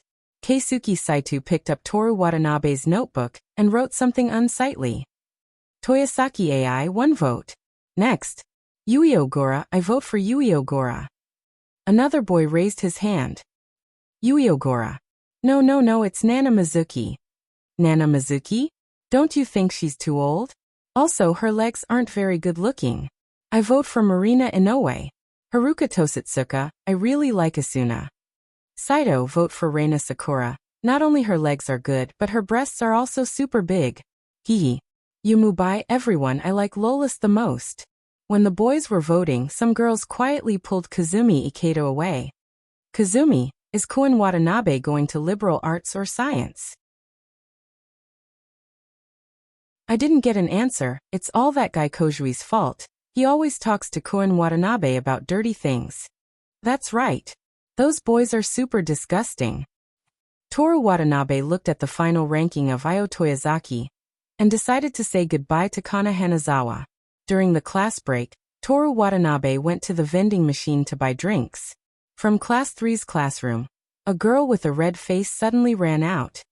Koen Watanabe, please accept this. Oh, thank you, Saito. Toru Watanabe was startled. Koen Watanabe knows my name? Ah. Saito held his face with both hands and skipped back to Class 3. Toru Watanabe took 2 steps, and another girl came over with chocolate. The vending machine was in front of Class 1's classroom. Toru Watanabe didn't even reach Class 2, but his hands couldn't hold it anymore. Might as well go back first. No, even if I put it back, the same thing might happen the second time. Humph. A melodious and pleasant teasing voice sounded. What a great harvest. Of course, who do you think I am? Toru Watanabe and Rin Kiyono, who was holding a wild vegetable leaf in her hand, looked at each other. A lying leggy, ape man who is obsessed with me. What nonsense are you talking about, beautiful girl? I'm destined to be the great handsome guy in Tokyo, Toru Watanabe. Is that so? Rin Kiyono said coldly. She turned around and walked into Class 1. Her legs under her pleated skirt were more beautiful than any female voice actress. Kiyono classmate, help me. Toru Watanabe called out to her. What's the matter? Rin Kiyono turned her head slightly and glanced at Toru Watanabe with an extremely cold gaze. Do you have a bag? I can't hold it anymore. Think of a way yourself. 3 meters away, Toru Watanabe was even happier to hear Seigo Rin's cold tone and gaze. Compared to the chocolate in his arms, Toru Watanabe was even happier. When he couldn't help but smile, everyone in the corridor fell into a fantasy. After watching Rin Kiyono walk into Class 1, Toru Watanabe stopped smiling and turned around to return to Class 4. At this time, the people in the corridor came back to their senses. A dash. Did you see it? Did you see it? Koen Watanabe's smile. Koen Watanabe, I'll always be waiting for you. You can like me whenever you want, Koen Watanabe. Toru Watanabe had no choice but to go to the teacher's office and ask Aono Koizumi for a bag. After school, Toru Watanabe carried 6 bags filled with all kinds of delicately packaged chocolates. On the way to the Human Observation Department, both boys and girls were secretly laughing when they saw him like this. Even the teachers passing by had to tease Toru Watanabe. After entering the Human Observation Department's classroom, Toru Watanabe finally got rid of the crowd's gaze. He put away the bags and took out the unfinished long journey into the night. Rin Kiyono was focused on reading the 32-page hardcover book. Miki Kujo was lying down and playing games. Her long legs under her stockings were resting on the armrest of the sofa and swaying in boredom. It was the world's most powerful hypnosis tool. Toru Watanabe's heart calmed down. Then he discovered a fact that had unknowingly changed. The world outside the human observation department was no longer the daily life he was used to and wanted. In this club classroom, no one would give him chocolates. No one would pay attention to whether he chose to study arts or science. Appearance had no effect at all. It was only here that everyone was the same. Even if it was the VA circle or the entertainment circle, which was even more powerful than the VA circle, it was nothing to the three of them. Perhaps, even without the imperial tea, he would gradually break away from his daily life. Watanabe. Yes. Come here. Toru Watanabe closed the book, got up, walked to the sofa, and subconsciously placed his hand on Miki Kujo's slender and beautiful legs that were wrapped under her black stockings. The stockings felt amazing to the touch. Toru Watanabe recalled last Friday night. Miki Kujo's delicate snow-white body after she took off all her clothes. Her undulating breaths, and the large white bed with the wrinkled sheets. Miki Kujo took out a chocolate bar from a box on the low table in front of the sofa. Here. For me? Or Valentine's Day chocolate? For you. Miki Kujo waved her hand and swatted away Toru Watanabe's troublesome hand. If she continued to let him touch her, the warm current of love and desire in her heart would continue to exaggerate and fill her entire heart. Toru Watanabe took the chocolate bar and walked back to the beach table. Saito, the brand is called Meiji Chocolate. He answered Keisuke Saito's annoyance in his heart in the morning. Kujo-san.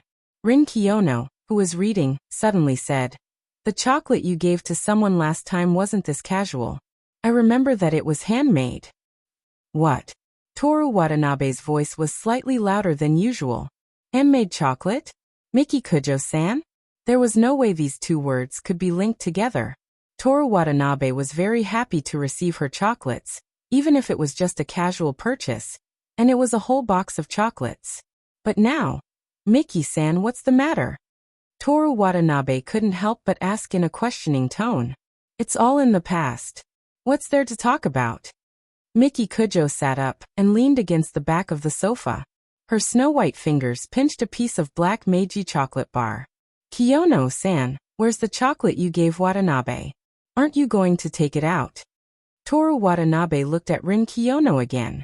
She was looking at the hardcover book in her hand. Her beautiful little face was slightly troubled. Toru Watanabe's heart was like an overturned jar of vinegar for a moment, and then like a beating drum in the next moment. For half a minute, the club's classroom was silent. Only the sound of Miki Kujo chewing on the chocolate could be heard. Looking at you. Are you planning to give him your own chocolate? Miki Kujo smiled and looked at Rin Kiyono, who was holding a book but not reading it. What does it have to do with you? Rin Kiyono replied coldly. If you want to give it to him, then hurry up and do it. After all, it's not the first time you've given him chocolate. Miki Kujo put the chocolate on her tongue and rolled it into her mouth. Kiyono-san also knows how to give people chocolate. Toru Watanabe said with a forced smile. What's with that expression? Miki Kujo's smiling face suddenly turned cold. Rin Kiyono's originally cold face suddenly smiled, like the beautiful sunshine shining on a beautiful rose. What's wrong? Toru Watanabe couldn't react for a moment. Watanabe-san, Rin Kiyono said with a smile. Your face looks even worse. I'm worried about the return gift for White Valentine's Day. Dozens of gifts, do you have any objections? Lies should be enough. Rin Kiyono closed her book, picked up her bag and took out a bag of chocolate. She looked up at Toru Watanabe and said, For you. Thank you. Toru Watanabe was happy, but also a little upset. He wanted to kill someone. Forget about killing someone. Rin Kiyono picked up her book and slowly exposed Toru Watanabe's inner thoughts. I'm afraid you won't be able to do it. Ooh, your girlfriend. Is that so? Also, your girlfriend has only given me one before. I'm the second one again. Toru Watanabe's expression was pained. You guys are the true love, I'm the extra. In response, Rin Kiyono said with a smile, Watanabe-san, it's rare to see your true emotions. Miki Kujo glared at Toru Watanabe coldly. Go to my place tonight, and do what you didn't do last time. Miki, I'm really thinking about how to return the gift. Before he could finish, Miki Kujo had already laid back on the sofa. What he didn't do last time. Miki Kujo let him lick her legs under the bed.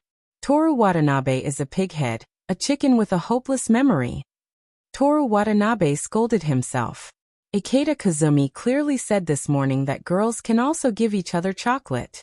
It's just that in his 16 years of life in Shimizuwa village, there was no such thing as Valentine's Day. But why was he so happy?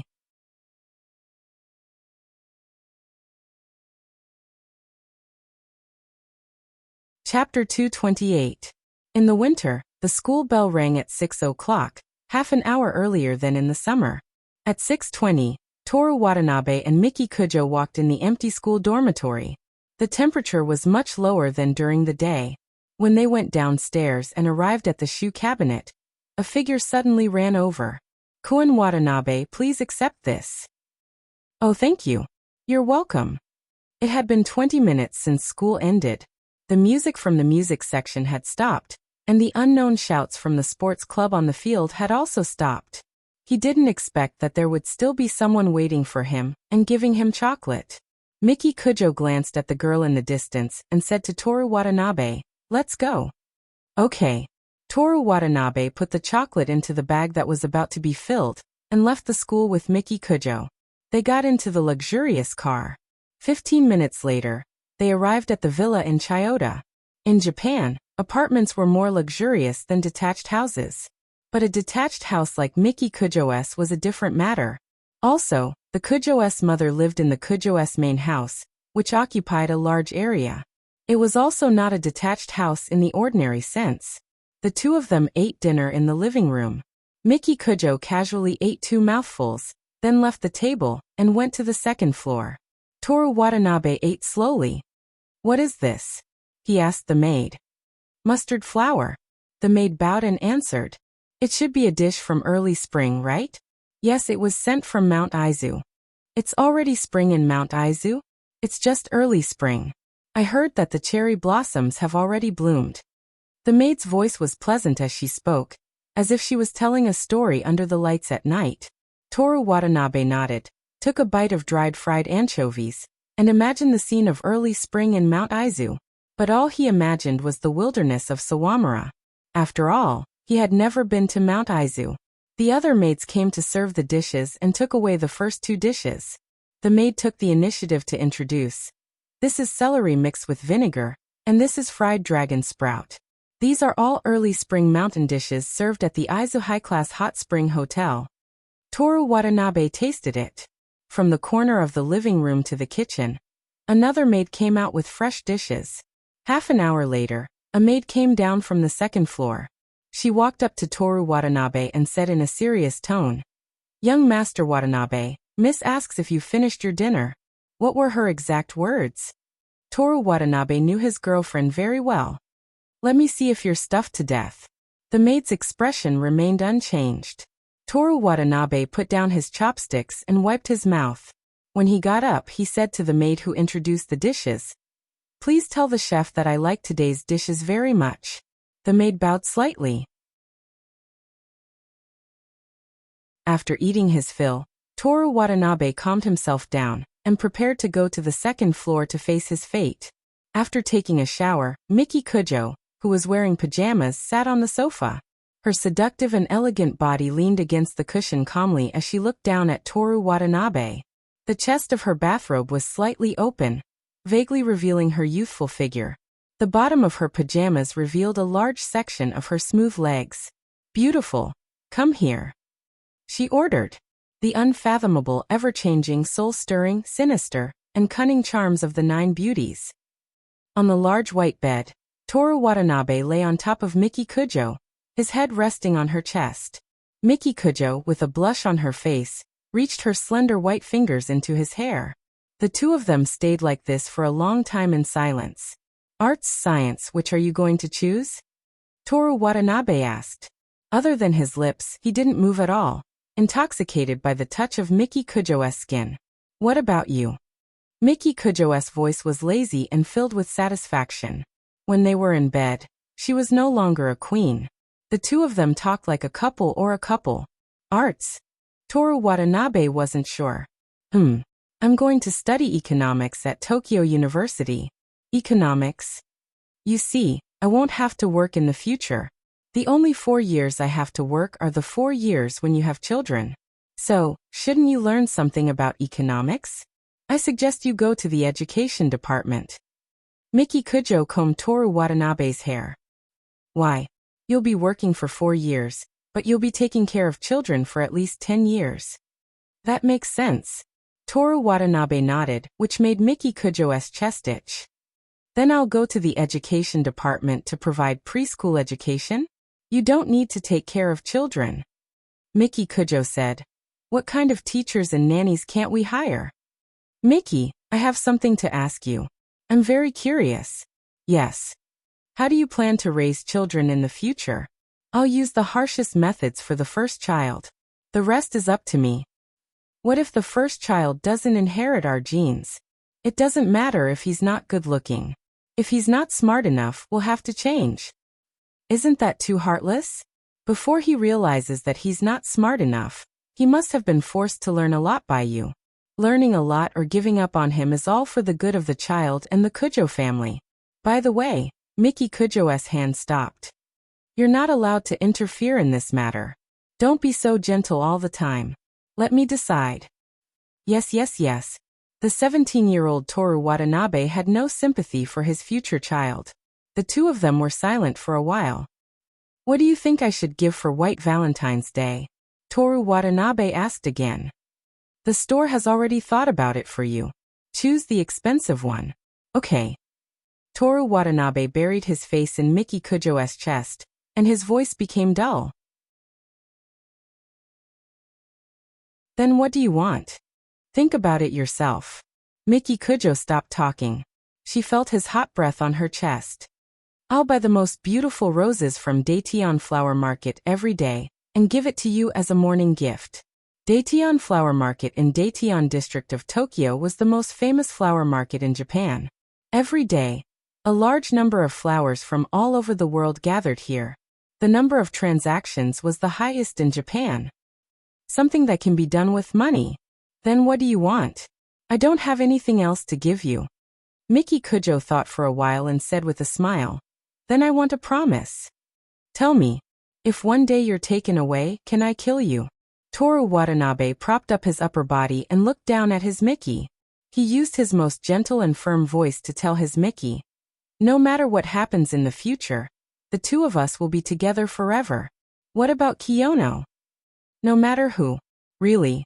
If that day comes, you can kill me. Miki Kujo reached out and hooked Toru Watanabe's neck. The two of them kissed. Have you rested enough? After the kiss, Toru Watanabe asked. Again? No, that's enough for today. It's just the beginning. What are you talking about, sister? No more. Miki Kujo pushed Toru Watanabe away, wrapped herself in the quilt and turned her back to him. The huge bed and the slender figure on the edge of the bed seemed to be saying, I'm already asleep. Toru Watanabe reached out and pulled her white body out of the quilt, and pulled her to the center of the bed, under his body.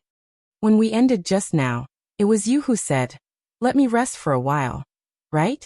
No more. Miki Kujo struggled. Let's do it 3 more times. No. Miki Kujo pressed Toru Watanabe's lips. Once. No means no. Miki Kujo's legs clamped Toru Watanabe's hands. Give me a reason? Toru Watanabe moved his fingers. How many times do you think we did it just now? I'm tired. Let me do it this time. Sister, you can lie down and enjoy. No. Miki Kujo's hands stopped him from getting closer. Why? Inside. What inside? Sister, I don't understand. Teach me. If you don't understand, go learn it yourself. Aren't you number 1 in the country? Stop pestering me. Sister, my Miki sister. How can a 17-year-old girl say that she can't do it? Toru Watanabe said with a smile. Because I'm a girl, that's why. Caught off guard, Miki Kujo let out a soft moan. Toru Watanabe. She slammed her hand on his back, making a very loud sound. Then the girl's hands slowly turned into caresses. After Valentine's Day, Kanagawa High School entered the final exam season. Those winners in life who received chocolates on Valentine's Day, while studying, would happily worry about how to return the gift. After the end of the final exam, the time in school became redundant and joyful. Other than deciding the second year's subjects based on arts, science, and preparation for national or private exams, there was nothing else to worry about. It was March. The weather was still cold in the morning and evening, but it was getting warmer during the day. When Toru Watanabe was running in the morning, he noticed that the peach blossoms had already bloomed. Soon, it would be the cherry blossom viewing season. After school, Miki Kujo rarely appeared in the human observation department. Kiyono classmate, I've thought about it for more than 20 days, but I can't think of a good gift to give you in return. Can you just tell me what you want? Rin Kiyono was reading across the beach table. Solve your own problems. Don't ask me all the time. But don't you think it's too sly? Toru Watanabe said. It's also Valentine's Day. Girls only need to give chocolates, but boys have to give all kinds of gifts in return. The complexity of the matter has nothing to do with the number of gifts. Even if it's chocolate, it has to be handmade or not. If you buy it directly, you can choose the packaging and the flavor. If it's handmade, you can simply melt it and solidify it, or add condensed milk, cocoa powder, or mustard. Wait. Toru Watanabe raised his hand. Mustard? Rin Kiyono put down her book, rested her chin on her hand, and looked at him. You didn't eat it? I keep it at home. Looking at Rin Kiyono's surprised expression, Toru Watanabe asked, Is this something disgusting? Not really. It's a personal matter to treat something as a treasure. But it's best to eat it. You said it's a treasure. How can you eat it so easily? The club classroom was silent for a moment. Watanabe classmate. Rin Kiyono wanted to say something, but stopped. What's wrong? Toru Watanabe asked. I give it to you every year. Rin Kiyono's voice was very soft. Huh. What is it? Rin Kiyono picked up her bag and stood up. I'm going to the performance club. I'll probably stay for a long time. I'll go back directly after I'm done. Remember to lock the door. Wait, you still haven't told me what you want in return. It's almost March 14th. Toru Watanabe picked up his bag and followed her. After leaving the club classroom, the cheers of the sports club and the music of the performance club could be heard faintly. The two of them walked side by side down the corridor to the music classroom on the third floor. What do you want? Toru Watanabe asked. Sigh. Rin Kiyono sighed. After we're done, let's walk around the streets. If you find something I like, I'll let you buy it for me. That's good. But don't you feel disgusted if I use Mickey's money to buy you a gift? Isn't that even better? Take her things and use them on me. Chin-Yi Rin revealed a joyful smile. Arsan. What is it? You really are a bad woman. Watanabe-san, I've told you many times that I've never been a good person. Also, I'm a girl, a beautiful girl. A beautiful girl with long hair, a cold attitude, and slender legs. She's perfect with all four elements. Please become my wife. What nonsense are you spouting now? Rin Kiyono frowned. It seemed that the literary student, Miss Kiyono, didn't read light novels. The well-read Koen Watanabe. He didn't answer Arsan's question and praised himself instead. When they arrived at the performance club, Rin Kiyono had Kaoru Hayami call everyone over. Toru Watanabe leaned against the window and looked at the baseball field in the distance. The coach was yelling at a member of the club who was running the bases. Although Seiji couldn't hear him, he probably said something like, "Idiot! You idiot!" or something like that. The member of the club was used to being yelled at, and his sportswear was dirty. After looking around, the members of the performance club left the practice room and headed to the music classroom. First, they saw the flute and piccolo sections closest to the music classroom, followed by the horn section. Finally, Toru Watanabe saw the bass section. Mayasahi was there as well. The two of them exchanged glances, and Mayasahi calmly walked to his side and faced Rin Kiyono. "Senpai, why are you here?" Toru Watanabe asked. Yumi-san asked me to coach the bass section. After saying this, my Asahi seemed to feel that it was too short and cold, so she added. She told me on the day of the movie that we'd start after the finals. I see. Toru Watanabe nodded. I'll come here in the future. In the future? When I go to university, I'll practice here on Saturdays and Sundays. If it's the oboe section, I can coach you, senpai, Toru Watanabe said. Yeah. My Asahi nodded. After a moment of silence, she said softly, after graduation, I'll move. I'm really looking forward to graduation. I've never seen an official graduation ceremony before. The two of them stopped talking, and Rin Kiyono began to take turns having the other members play for her. The first member was the clarinet player. After she finished playing, the other clarinets would also record down Rin Kiyono's instructions. After she finished, my Asahi continued to coach the bass section. Toru Watanabe and Rin Kiyono ended their club activities early and prepared to buy a Valentine's Day gift. The sky was already darkening, and the street lights and vending machines were lit up. The two of them arrived at a small street. There were residential buildings and shops on both sides of the street.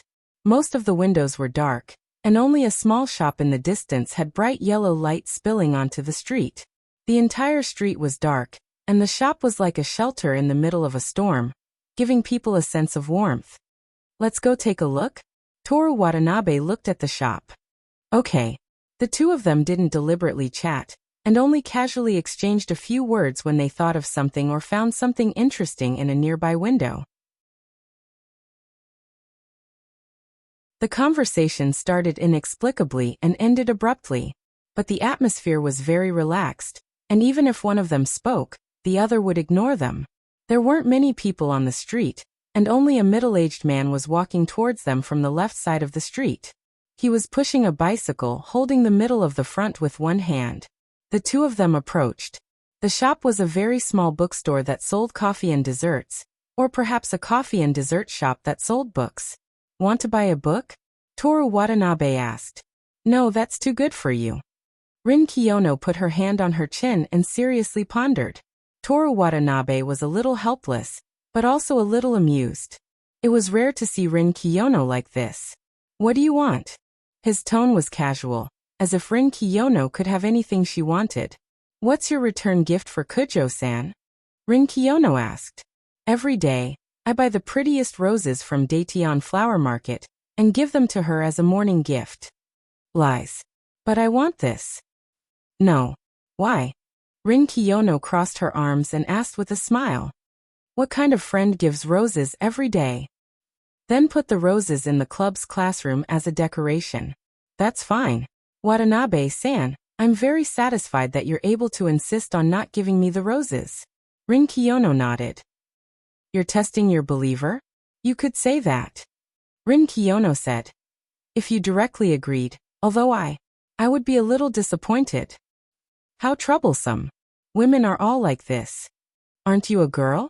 A girl isn't a girl. You're right. That you're tuning in to the Earbook Haven YouTube channel. Don't forget to subscribe and join us on this journey to catch the most captivating stories.